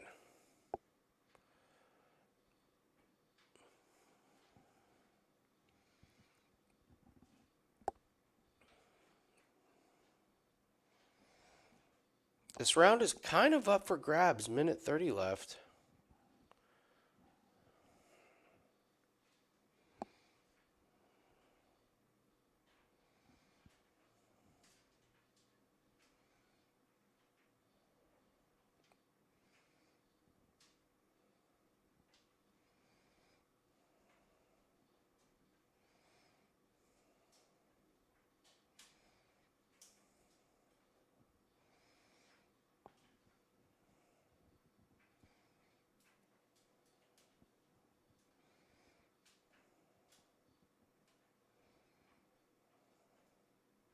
Is the crowd booing? Are they booing this fight? Man, starting to get spoiled here.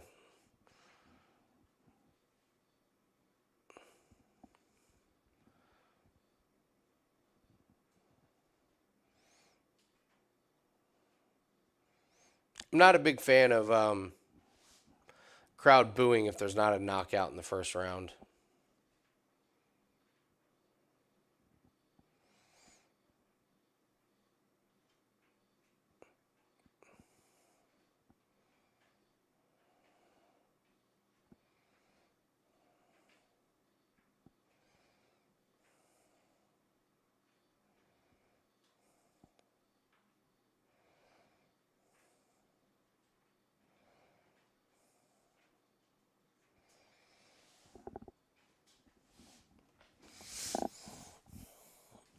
I don't know if hopefully the judges are smart enough to realize that wasn't a knockdown by Braga. Hopefully for our bet, but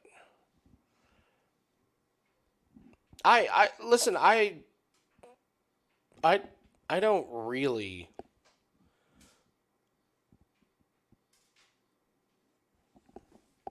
Yeah, I think the UFC MMA fans are a little impatient. I like fights that take time to set up your strategy and set up like, oh, this thing that I did in the first round is to set up the shot in the third round. And I like body control in wrestling. I like, don't get me wrong, like a first round KO is super exciting, but I don't want I don't want this to be power slap. I don't want it to be one shot, knockout. I want there to be strategy and great techniques and, you know,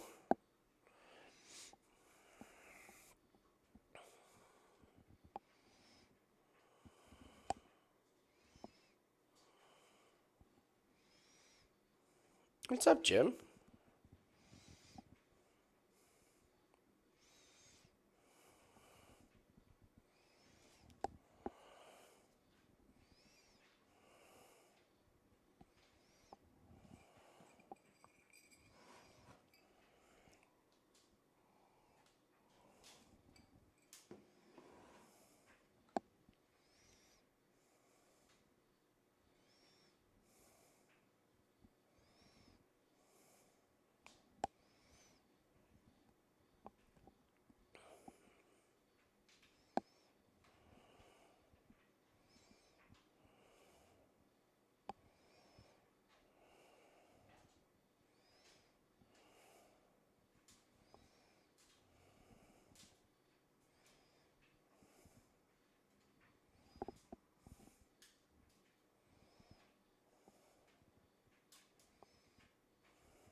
Yeah, that's kind of what I would for our sake, for our bet. I hope they're seeing that Kizrev is absolutely bloodied up Braga's nose.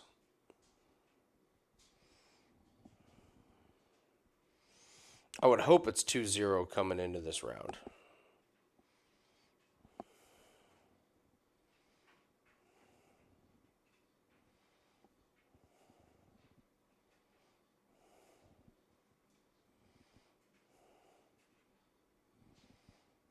Man, Kizrev, this is the best he's the best. This is the best Kizrev has looked on the feet.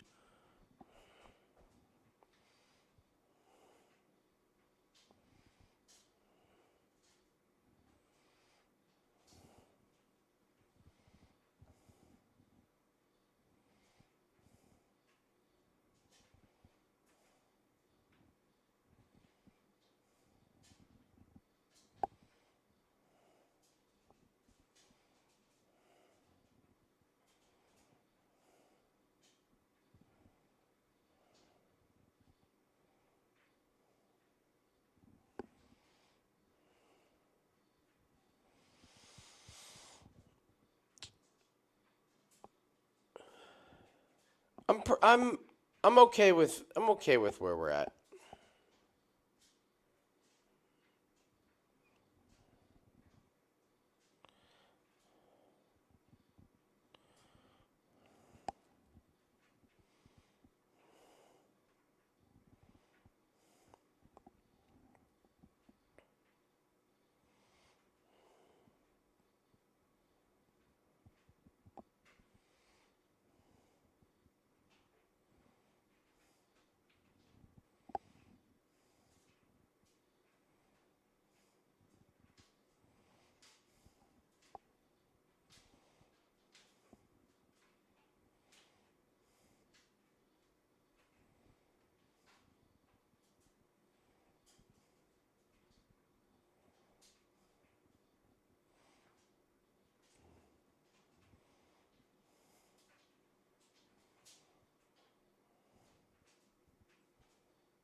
Good fight. Actually, Rudy, I gotta say, judging in PFLs, I mean, UFC has been so laughably bad the last few times that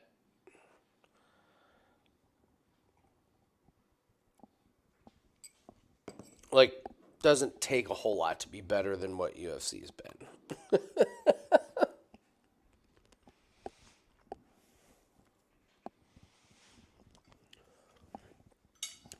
Is there a world in which Umiltov loses? Man, I don't see it.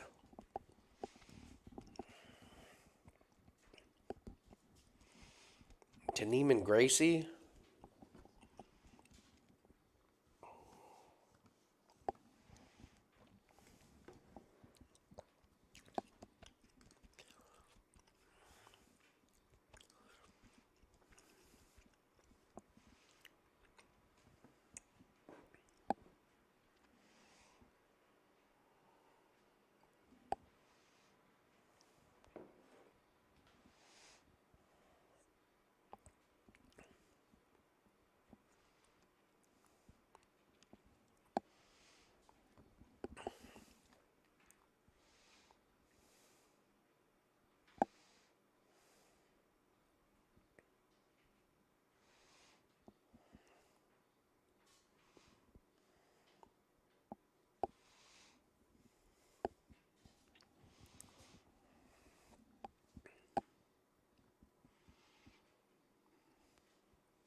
This break is killing me.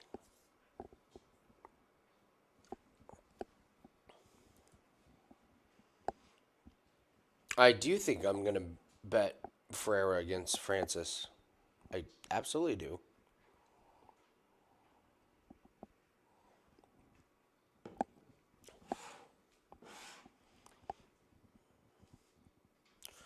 My theory is that Francis thinks he's above this fight. Renan Ferreira's got a lot to prove.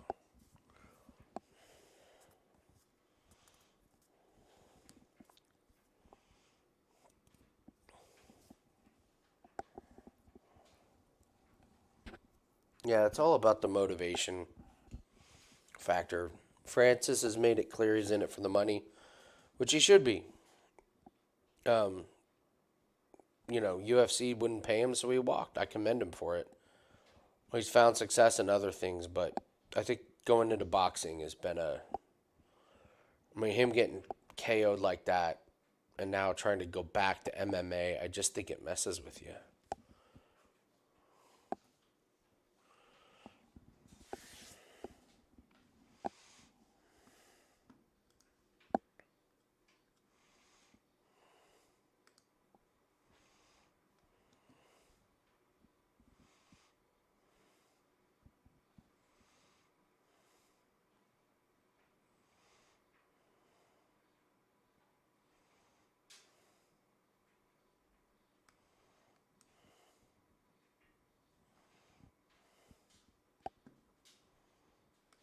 Here we go.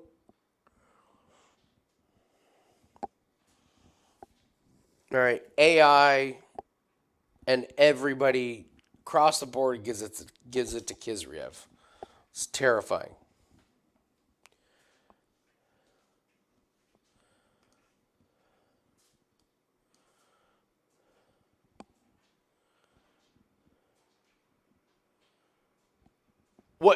What? 30-27 Braga?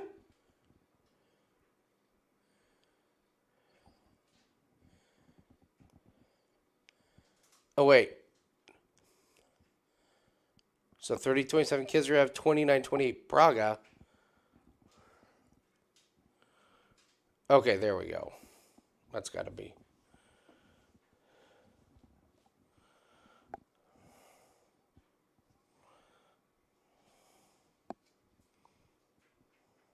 Okay. So the announcer read it wrong. So massive mistake by the by the announcer. So it was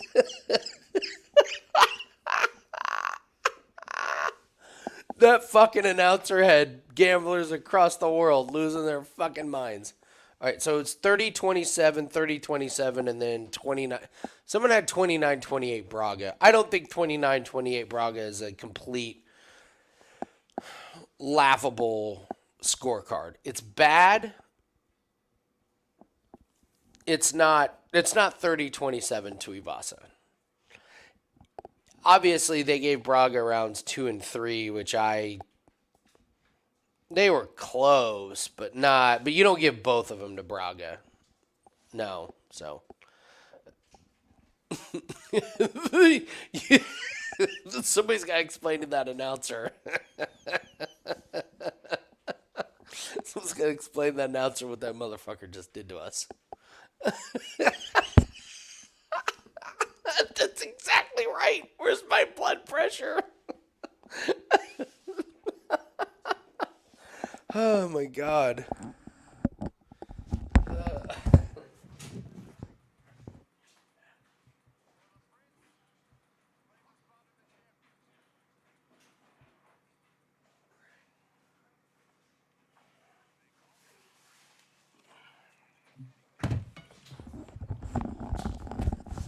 Let's check the old blood pressure after that one.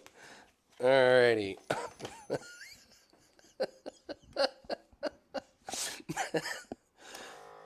There we go. Whew. Calm down. Let's calm down and make sure the blood pressure is okay.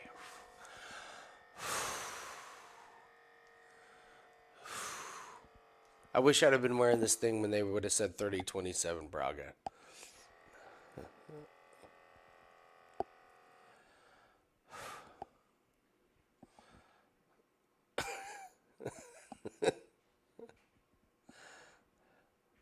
no, this thing's gonna read so high. I just ate like a few hours ago, having some cocktails. This thing's gonna be ridiculous. Let's see. Let's see if I'm in death range. For 130 over 80? No. It would be much higher than that.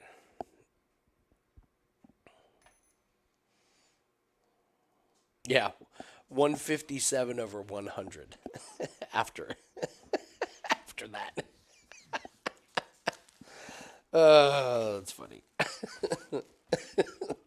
By the way, I'm like, so this was my father-in-law's, and I got it, and I'm like 100% sure it doesn't work right, because sometimes it's given me readings where it was like death,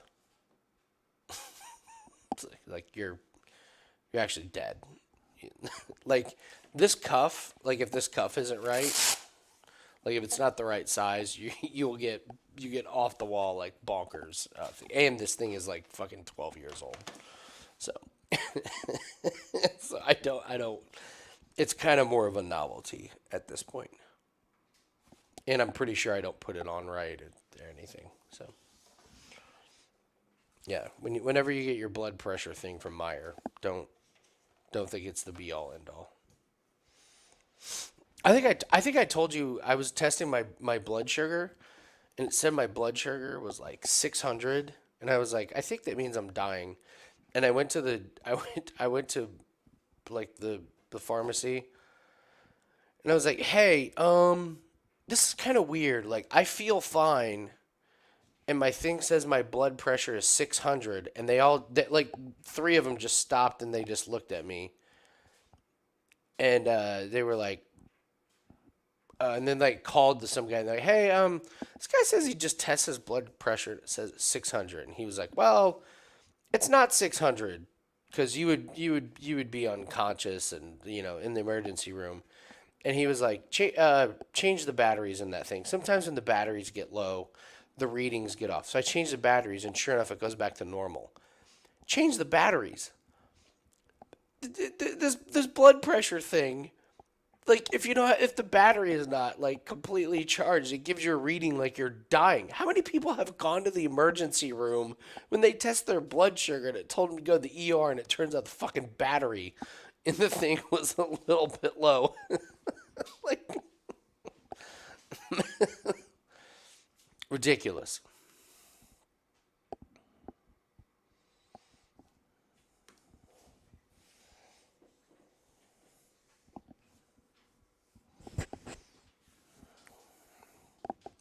Great cash, Jimbo.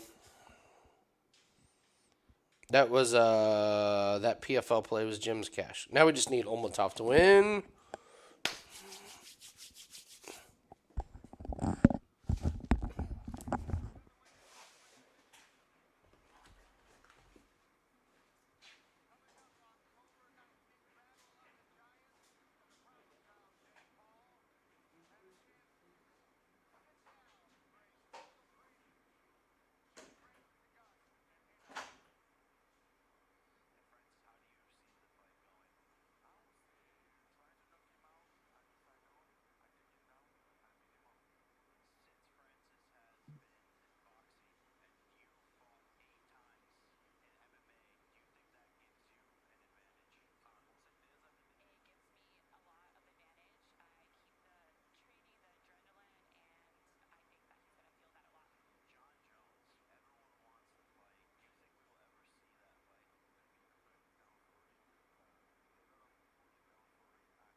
God. Jake Paul. Ugh.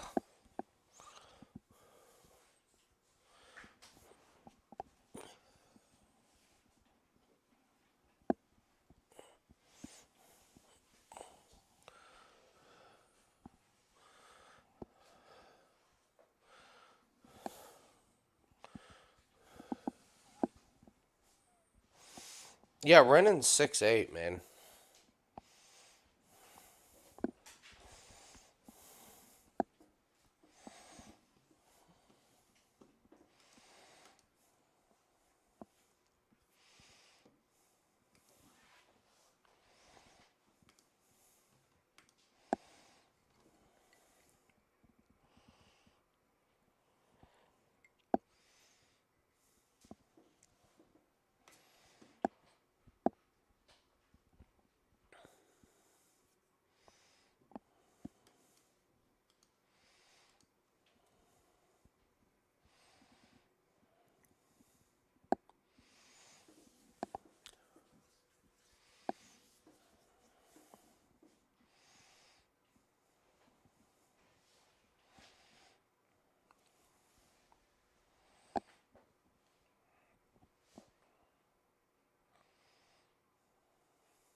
All right, Olmatov. Come on, buddy. Get us home.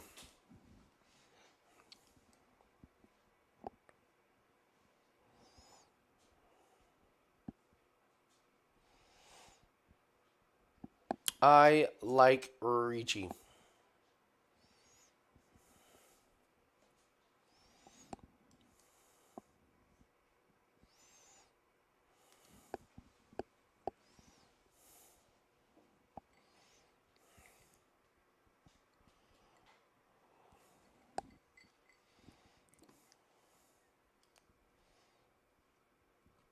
I cannot believe we're watching Neiman Gracie walk out in the playoffs. I really, truly cannot believe that.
That's crazy with Olmatov.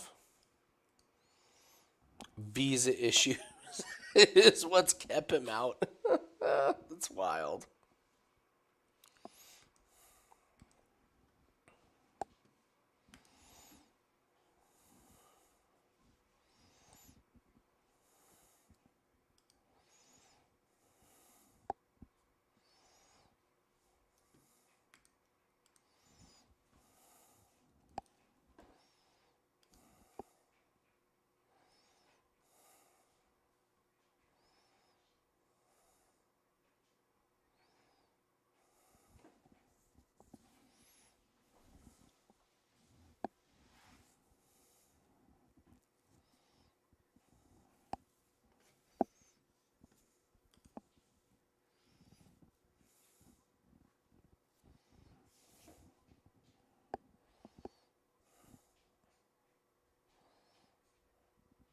Well, Rudy, the only reason he's in this tournament is because a guy dropped out.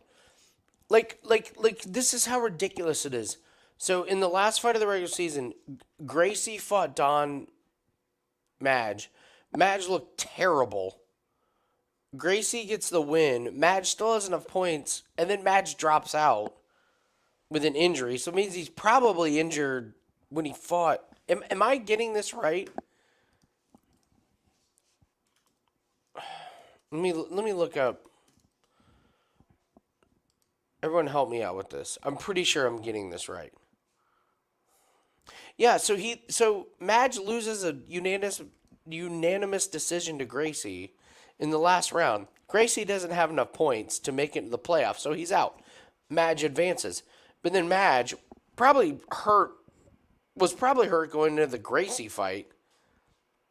Fucking drops out and Gracie takes his spot. Like Gracie did not even earn his way in here. Like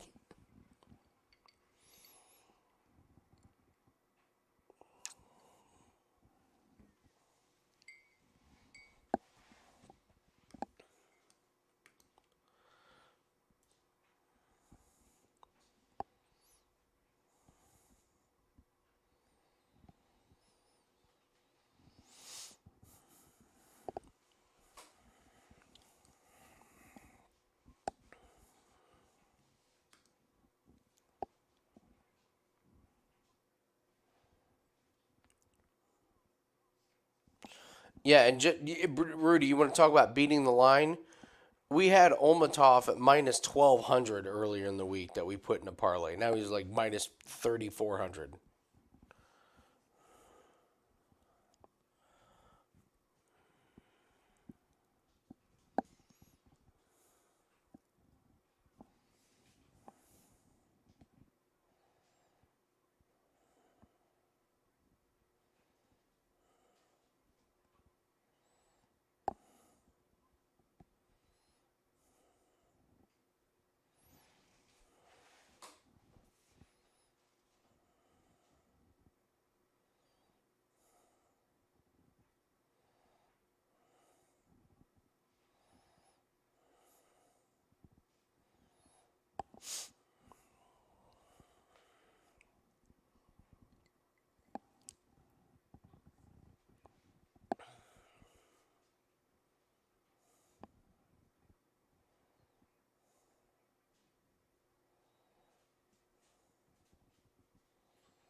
See, this is that Gracie bullshit where they try and pull people down.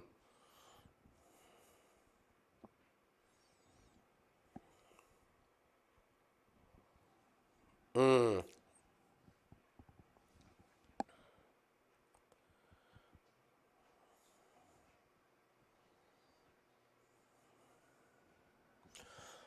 There's the biggest Gracie fan in the world right now is Messiah. Messiah is like, come on, man. Somehow, somehow get it done, Gracie.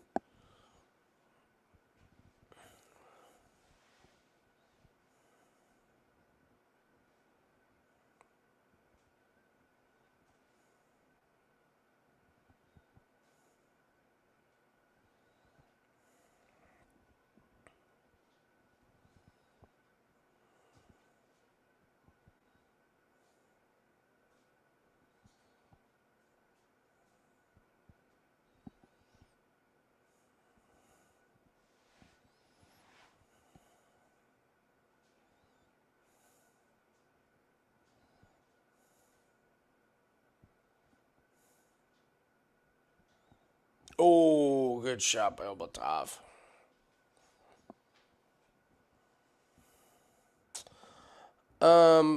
Rudy Olmatov has been.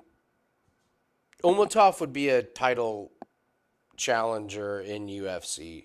He's the complete deal. Musayev came over recently. I don't know if it was this season. He definitely has been on steroids for a long part of his career. You can just tell that by his body, but he's looked good this season.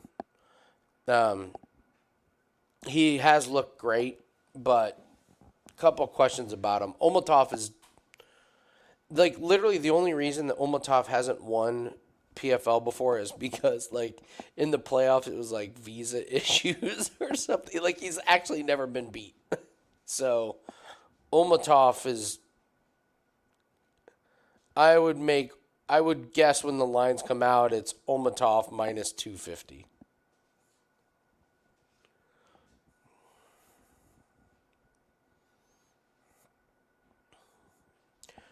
Chat, if you want to jump in and tell me what you think.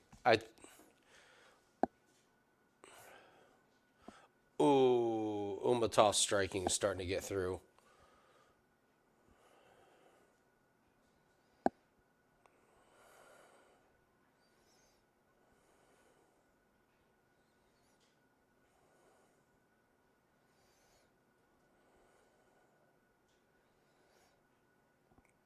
I mean, Olmatov versus Masayev is going to be an amazing fight if it gets there. But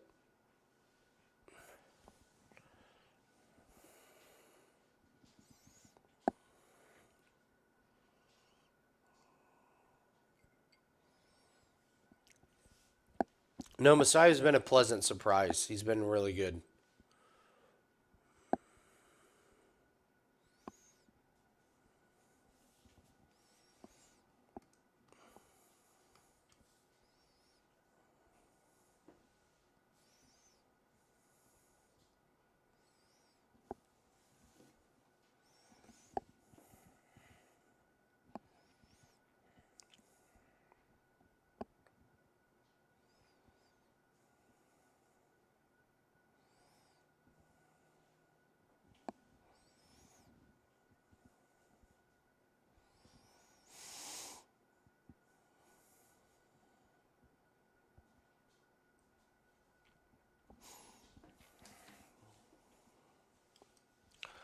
Is PFL serious with that air horn? They can't get anything better than that stupid fucking air horn.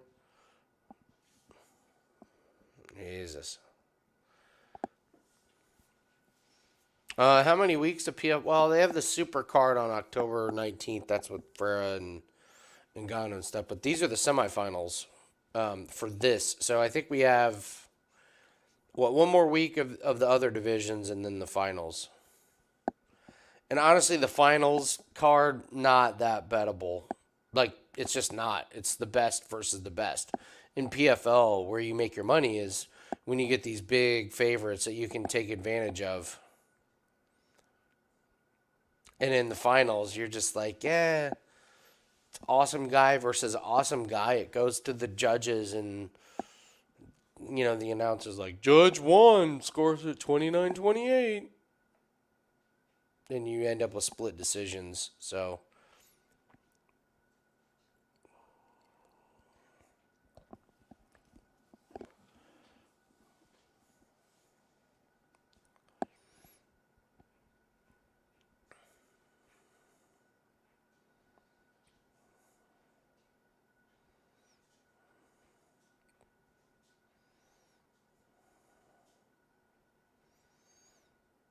I get what you're saying about Masayev. He's been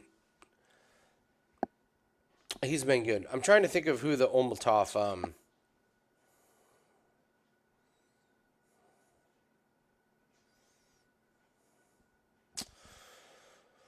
What's the UFC compare? If you said Peter Yan, what's Olmatov's comparison? That's kind of interesting. What's the UFC comparison to Olmatov? Um,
Oh, good uppercut and counter from.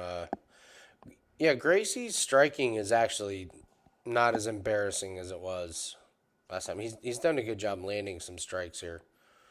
Omotov's still a little bit, not a little bit. He's better.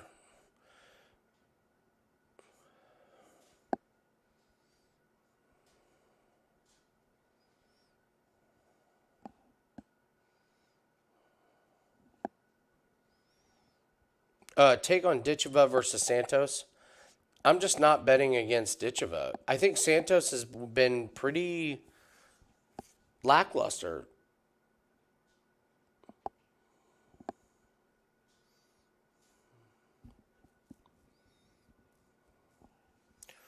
I Oh, Gracie's rocked.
I'm not sure they're giving this round to Gracie.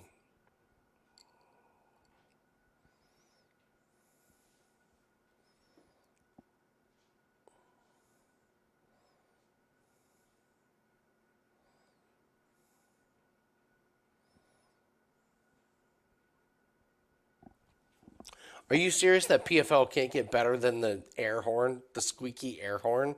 They can't get anything better than the air horn that doesn't work?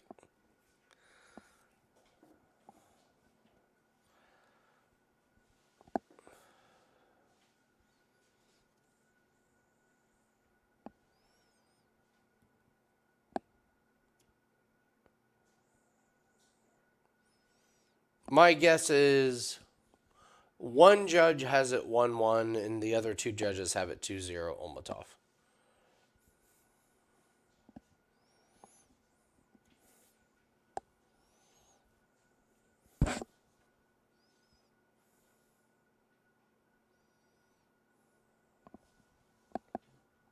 Listen to that stupid fucking air horn.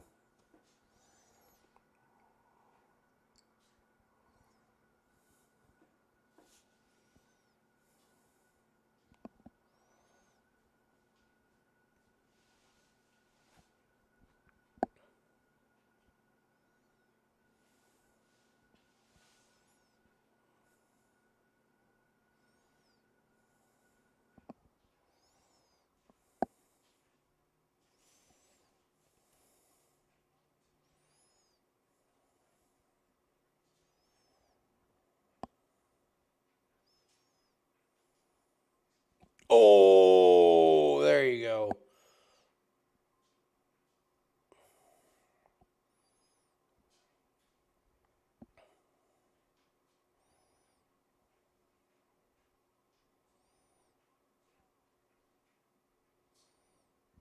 If I'm Olmatov, I would get up. Well, Olmatov's good on the ground, and Gracie hasn't submitted anybody in like 6 years.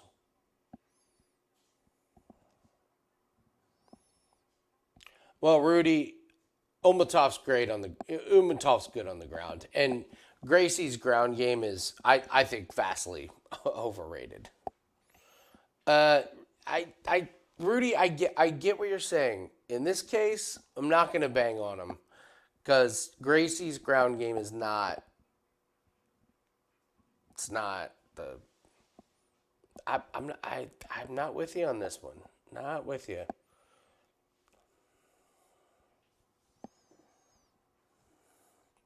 Because you don't need a knockout here. Winner advances. So that's kind of the other thing is. Oh, and there's Gracie just like completely using the fence. So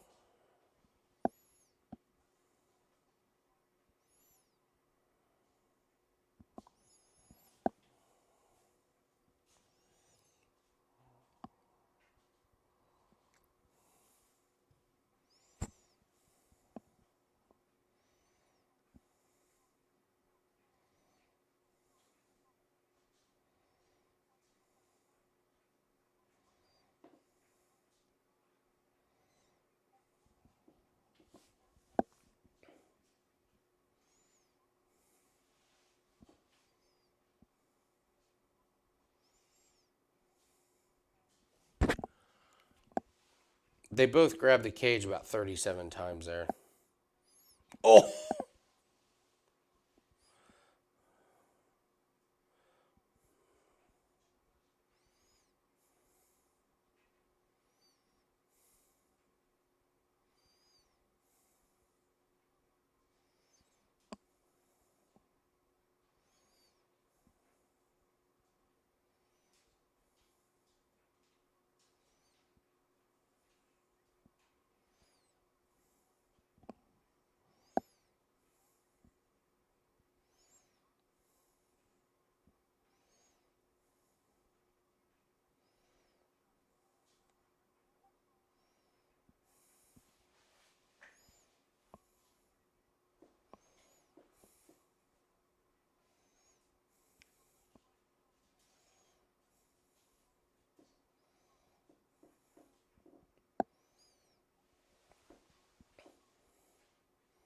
my God, look at Gracie's face.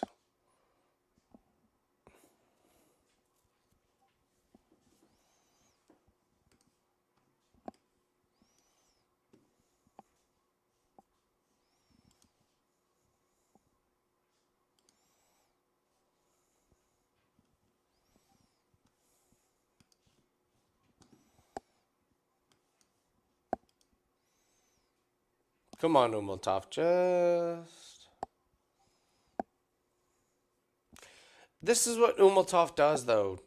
He just like wins rounds. Who's the UFC equivalent of just knows how to win rounds and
they're not going to give Gracie a championship fight, are they?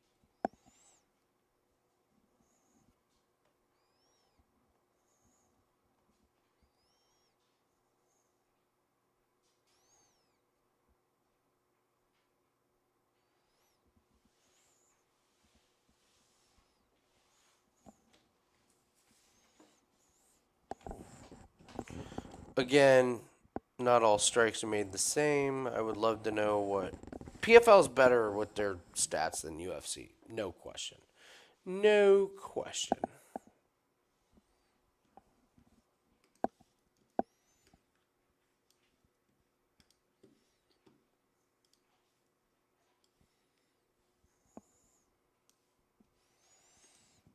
That's yes, that's the thing, Chris. You right. Like in UFC they don't like when the guys like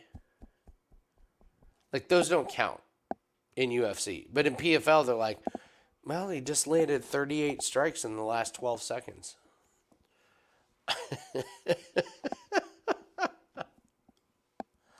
Who's winning the main? Oh, I don't know. I'm not really sure. The over is the only way that I like playing the main, but I'm not even sure that that number's blown to shreds. So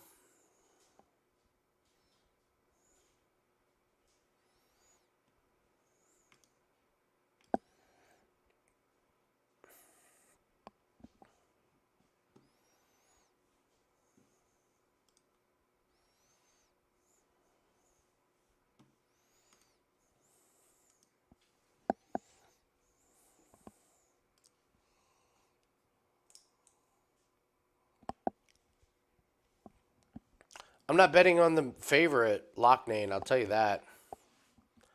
What are you drinking? You got some Evan Williams and ginger. Ooh, Evan Williams and ginger. My man. My man.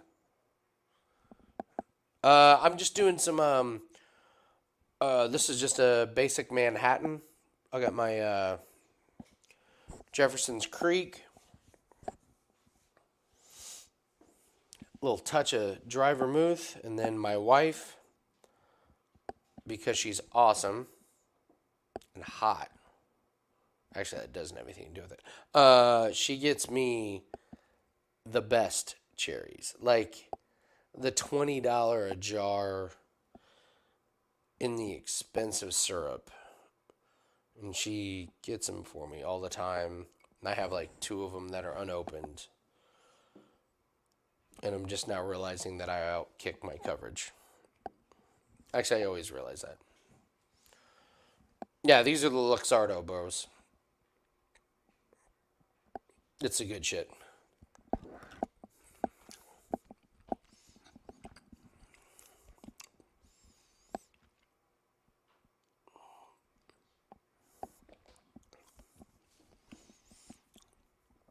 Cocktail guy or bourbon buy? I like everything, man. I love most wines. I'm big winey. Um, if a cocktail is well crafted, I'm gonna enjoy it. Bourbon, yeah, bourbon. Oh, here we go. Let's get the.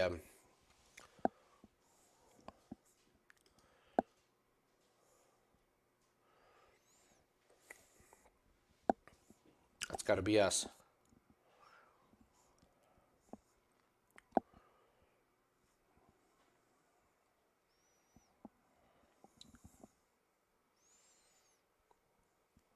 Cash it. Cash it. Yeah, I'll do a straight bourbon. Fucking give me a straight scotch all day. I kind of appreciate all of them. So yeah, tonight I was in a Manhattan type of mood. Oh, John, I love all of them. Yeah, I've trying aviation. Try an aviation.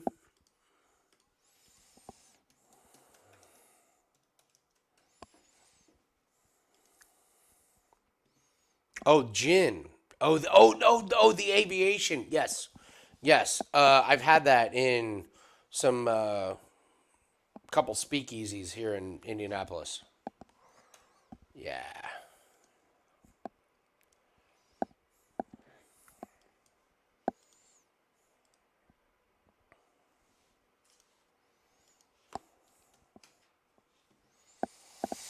Sweep that PFL.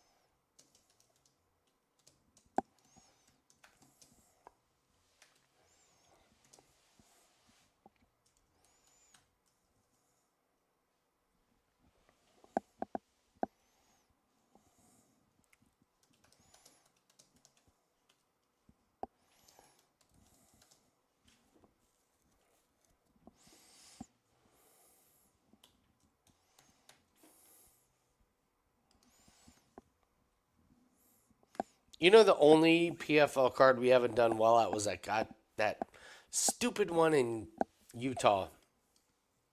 It's literally the only one we haven't done well at. Was the elevation one where it threw everybody off. That's right. PFL, good God. What a source of profits. Let's go. Also, let's shout out to me and Jim because we put Olmatov with Cody Haddon on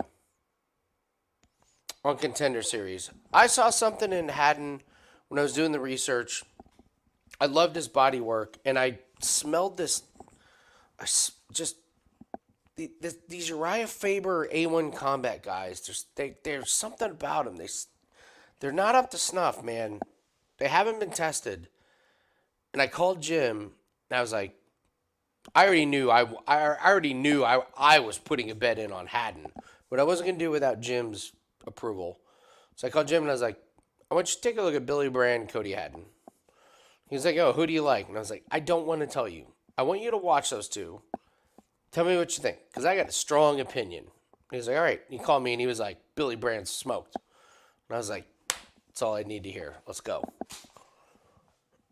Billy Brand was smoked. Haddon was better.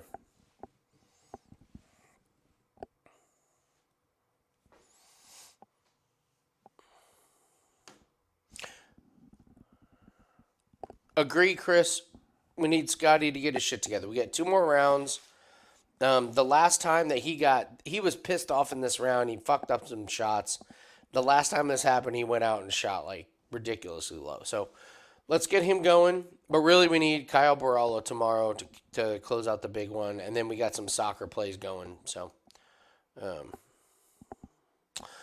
staked 350. DK giving 550 cash out. Last leg is Loughnane to win. Take it or let it ride. I'm generally in the boat of you take your profits just because it's so hard to consistently turn a profit. That being said, the cash out leg is normally a complete, utter ripoff.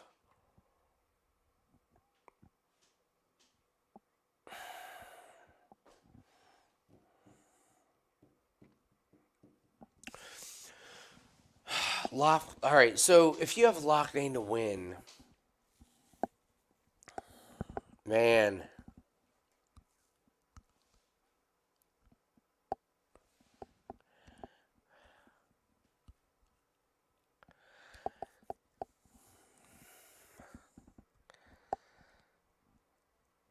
Oh, I don't think I'm the right one to ask about this one.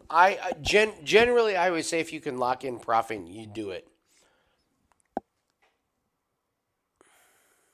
Okay, that's all right. That's gonna be my official opinion. Is you lock in the guaranteed profit, and you watch the fight with no reservations. That's my official stance. You do what you want. It's your bankroll. You know your situation way better than I. I would take the cash out.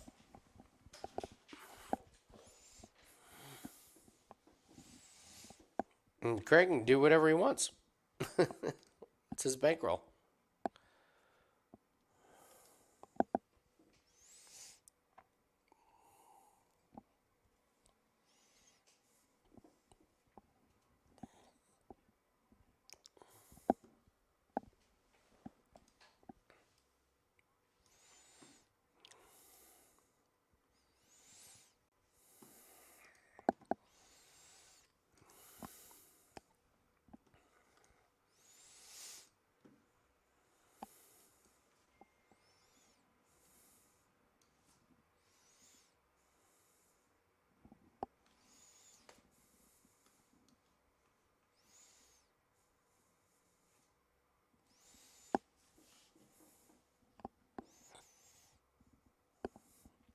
Oh, Rudy, I see that. Redbreast. I have not tried Redbreast. Whiskey. I got to be honest. I have just hit the wall of being past tipsy into the drunk stage. So from this point on,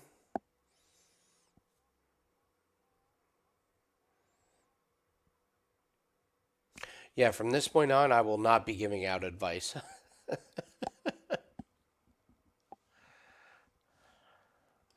Andy Lang is number one PFL. Wait, Jim is number one. I mean, I just gotta shout out to Jim and Corbin. I don't, I don't partner up with losers.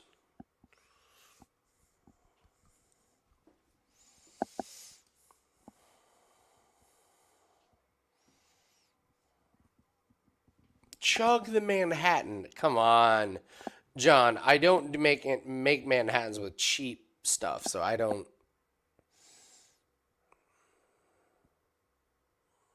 I make them with inexpensive value buys at the store.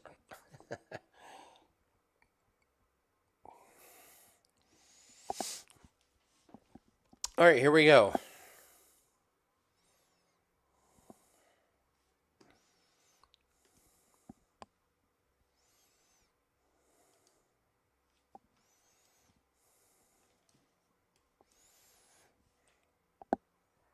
Uh, Here, I'll go grab the bottle real quick.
All right, so where I live, this is the secret sauce, Jeffers Creek Kentucky bourbon. They for a year and a half have still left the sale price up. So this is $9.97, and it is so smooth. It should sell for $16.97 for this little bottle. I mean, the bottle's not that big, but they keep selling it for $9.97 for $10. We all and I live in these condos on a lake, and we all go out on the boats together. Yeah, this is our jam. It's super smooth. It's light. It's not very thick, so it makes for perfect like Manhattan thing. Cause just a little bit of vermouth and a little bit of cherry flavor in there brings it to life. So it's fucking smoking deal. Even the people that work at the liquor store are like, yeah, I don't know why they keep the sale price up. It's ridiculous. It's so much better than Evan Williams. It's lighter. It's cleaner. It not I don't want to say cleaner, but it's just a lighter bourbon.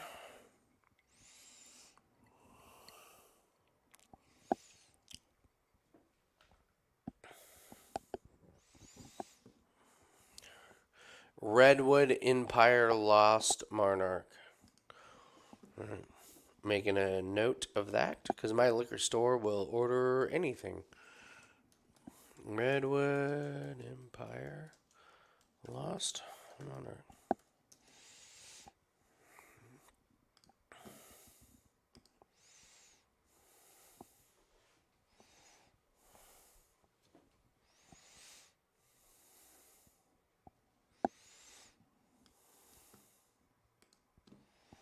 All right. see how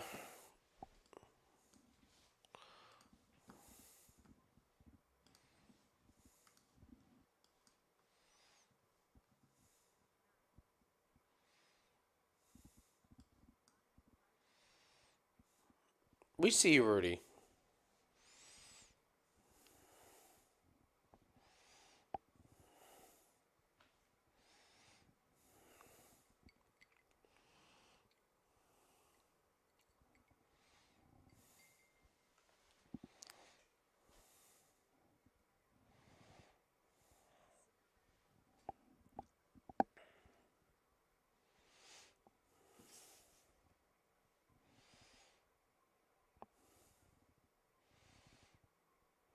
Oh, lot name really hurt Kamaka, it looks like.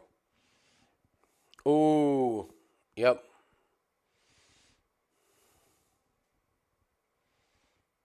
Oh, Kai's done.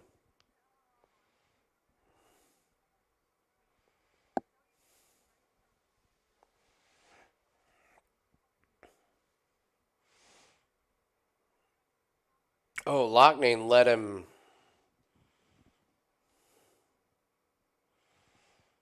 Okay, so it's pretty clear. Big round one for Locknane.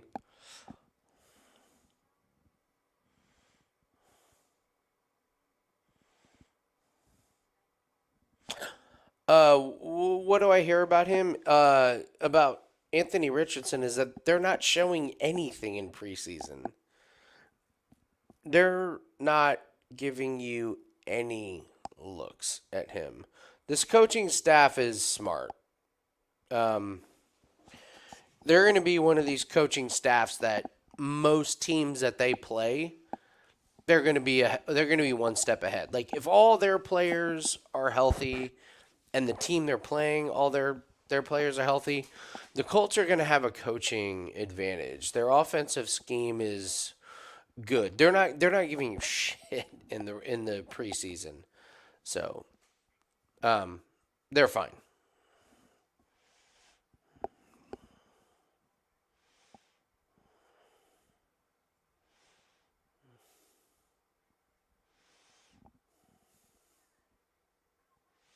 Yeah, Steichen is he's great. Like the Colts are not going to let him go. Like our owner has the owner of the Colts, Jim Irsay, has taken more pills than probably any human being on the face of the planet. Like he is an absolute. If he didn't own the team, he would be in a back alley somewhere. The guy is an absolute pillhead, but he has a couple of redeeming qualities, and one of them is he is very loyal to coaches. He does not blow through coaches, and fire people and hire people. He gives them room to grow and improve. Steichen's going to be with the Colts for a while, and it was a great hire.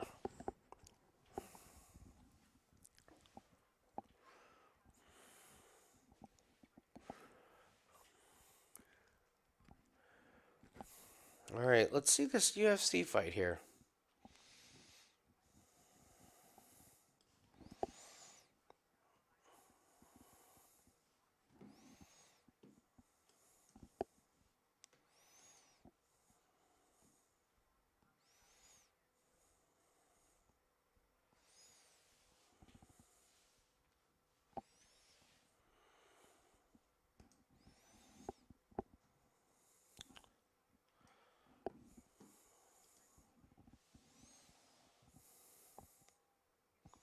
Oh, this is a really big moment for Kai.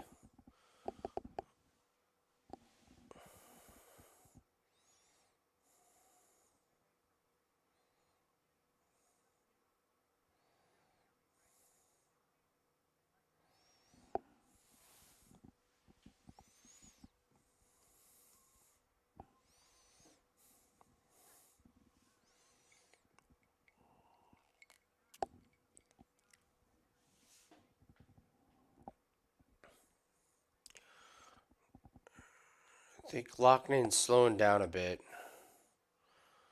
He went for the finish in the first round and he did not get it.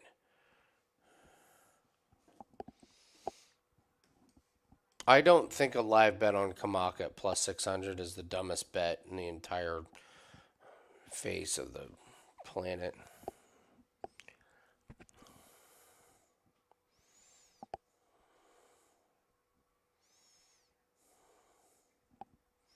I'm not betting it. It's not an official bet, not a live bet.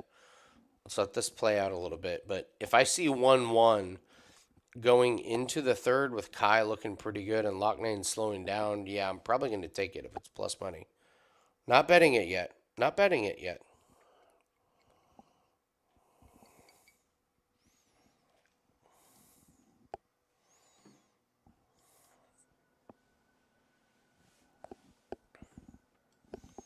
Can't get there yet.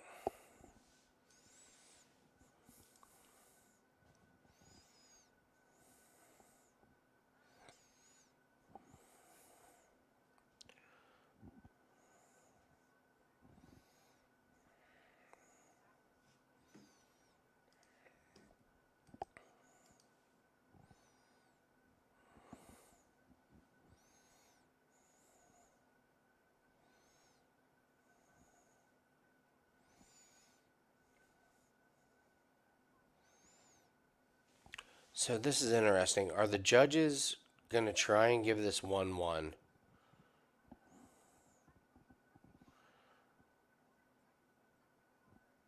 Because if it's 1-1 going into the third, you're getting 8-1 on a guy that it's just need to win a round.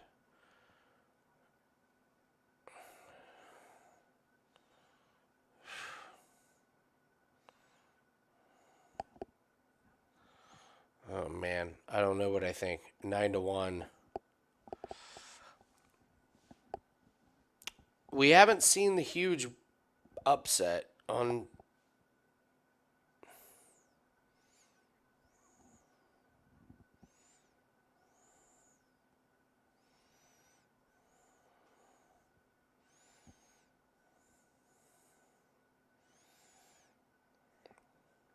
Nah, I can't get there.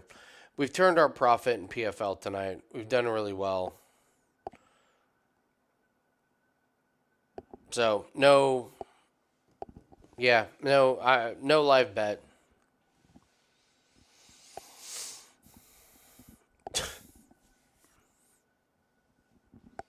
Can somebody please go take that fucking air horn out of the hand of some and get a fucking decent horn? It's ridiculous. They don't have a bell. Oh my God. I see. That's what I'm like saying. Like, it could be a dominant first round 10-9 by Loughnane, and then a really itty bitty close 10-9 ride by Kai, and Kai doesn't get tired. He's gonna be game in this one. You just needed two judges to give Kai that second round, and you're game.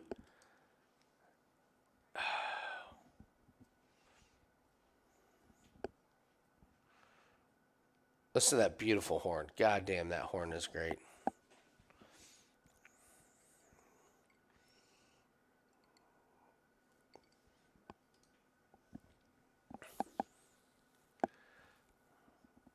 I mean, that horn's embarrassment.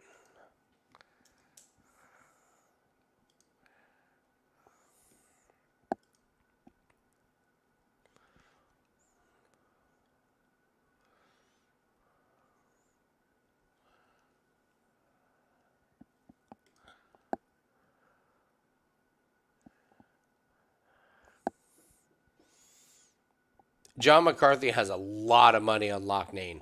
You can always tell who McCarthy has money on. That was the most unenthusiastic. I have Loughnane 2018. He doesn't believe in the slightest. He's trying to protect his bet.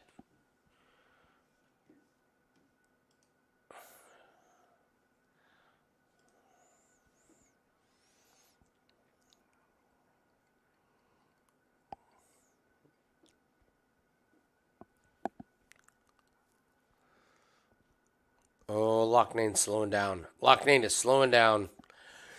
If you bet on Loughnane, you got to bank that he had he's won rounds 1 and 2, and that this is dead in water coming into the third. Because I'm telling you, Kai's got more energy here.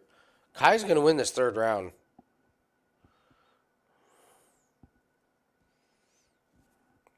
If two judges gave Kai that second round with the classic 1-1 theory, ooh man.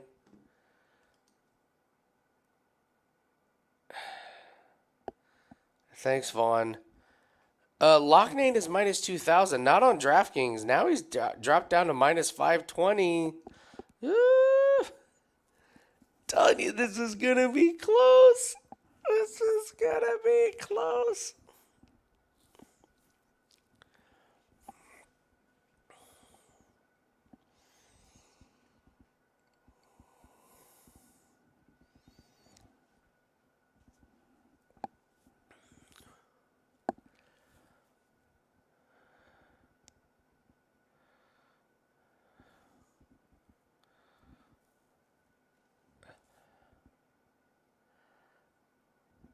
Oh, this third round is so close.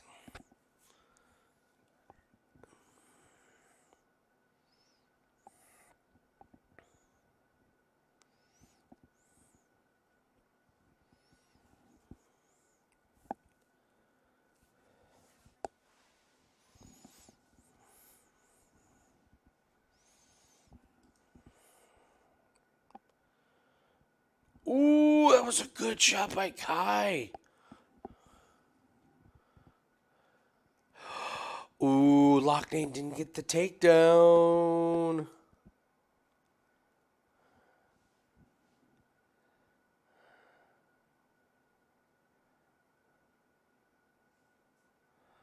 Great fight. Great fight. Fight of the night. Wish this was five rounds.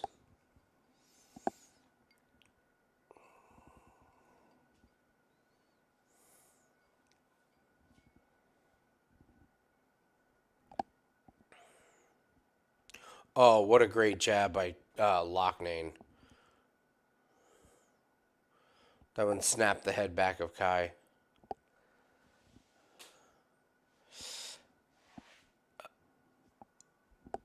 Oh, this is so close. This is so close.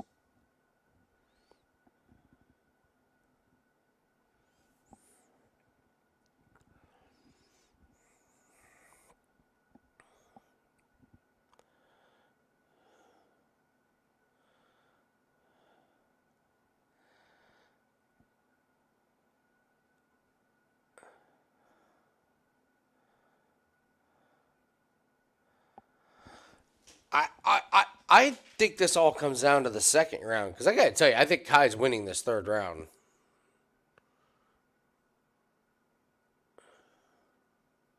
Great high kick by Locknane. Great. God, what a great fight.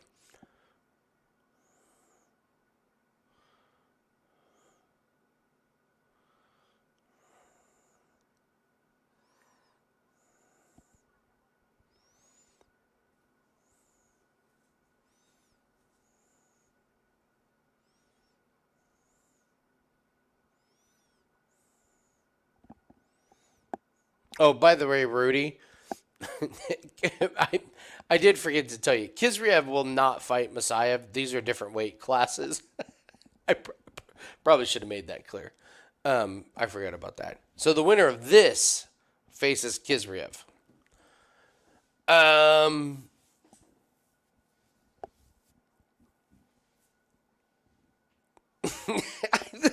it's it's embarrassing, isn't it? Sorry, Rudy. Rudy's like, this Masayev guy. He's like way bigger, stronger, fat.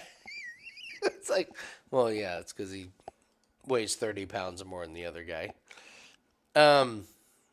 Man, if you're sitting on the Locknane parlay, you're terrified. All right, official prediction. I have no. You guys follow my official plays. You guys know I have nothing in this fight. I think it's Kai. I think it's Kai Kamaka by split. I think everyone was 30-27 first round. I think you have 29-28 Kai in the second, 29-20. Oh, man. No. No. Stop.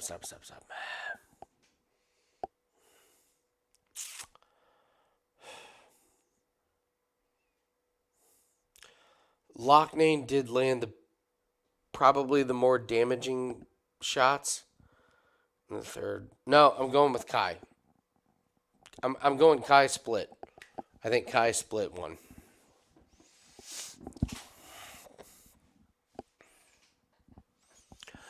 Like that line's ridiculous.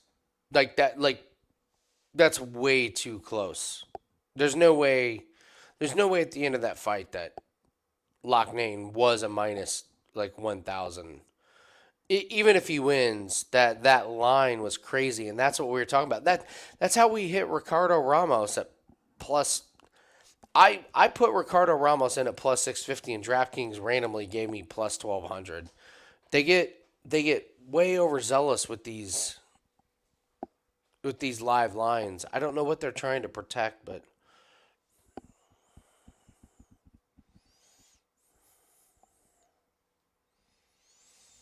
listen. So you can get Tipsy Andy arguing with myself, or I can just not do the live shows. Okay.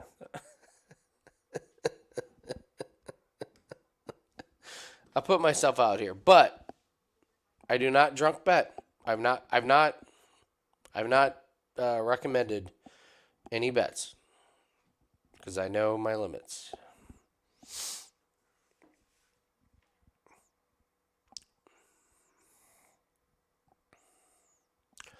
I'm with you, Casey. Split, yeah, for sure. There's no way all three judges agreed on anything. They couldn't even agree on the Tai Tuivasa fight. That was UFC, but whatever. All right, JC, I'm pulling for you.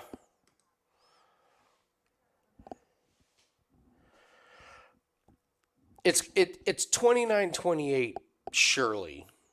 Like surely the score is 29-28. It's just like, which one?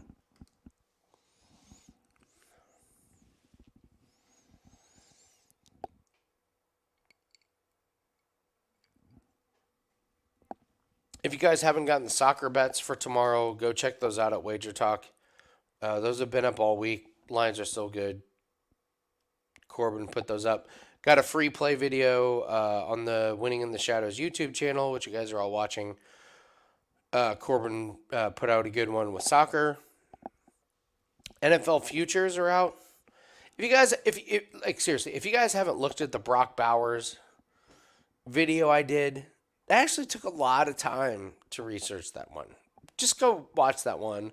I feel like it made a damn good case in the play in that video.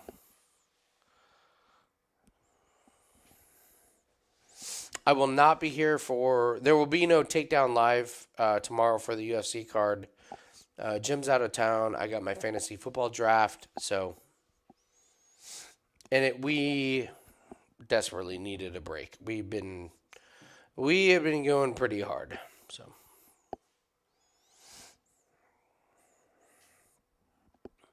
Go check out the Brock Bowers one.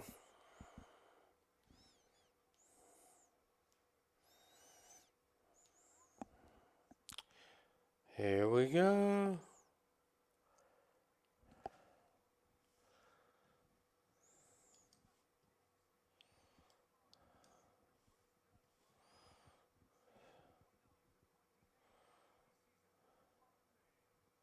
Split.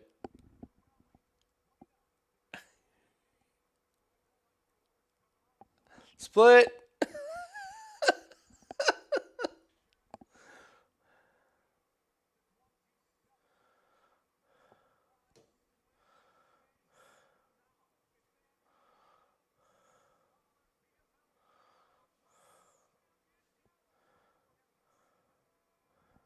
$30.27.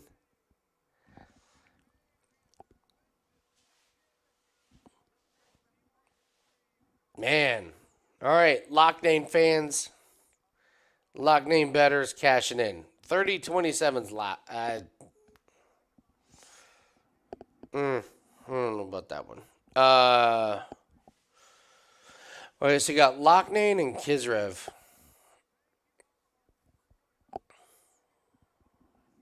I got I got Kisrev.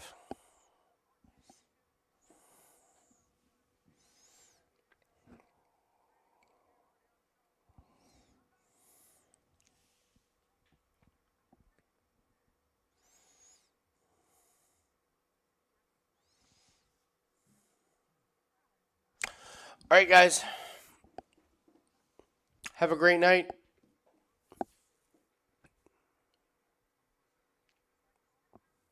Hit the like, hit the subscribe. See you guys in the Discord. Good luck on your place. I will probably not have any videos up for tomorrow or anything. So, but starting next week, get ready. We're ready for NFL, college football season. So, we'll have lots of money making plays for everybody. Have a great night. See you guys.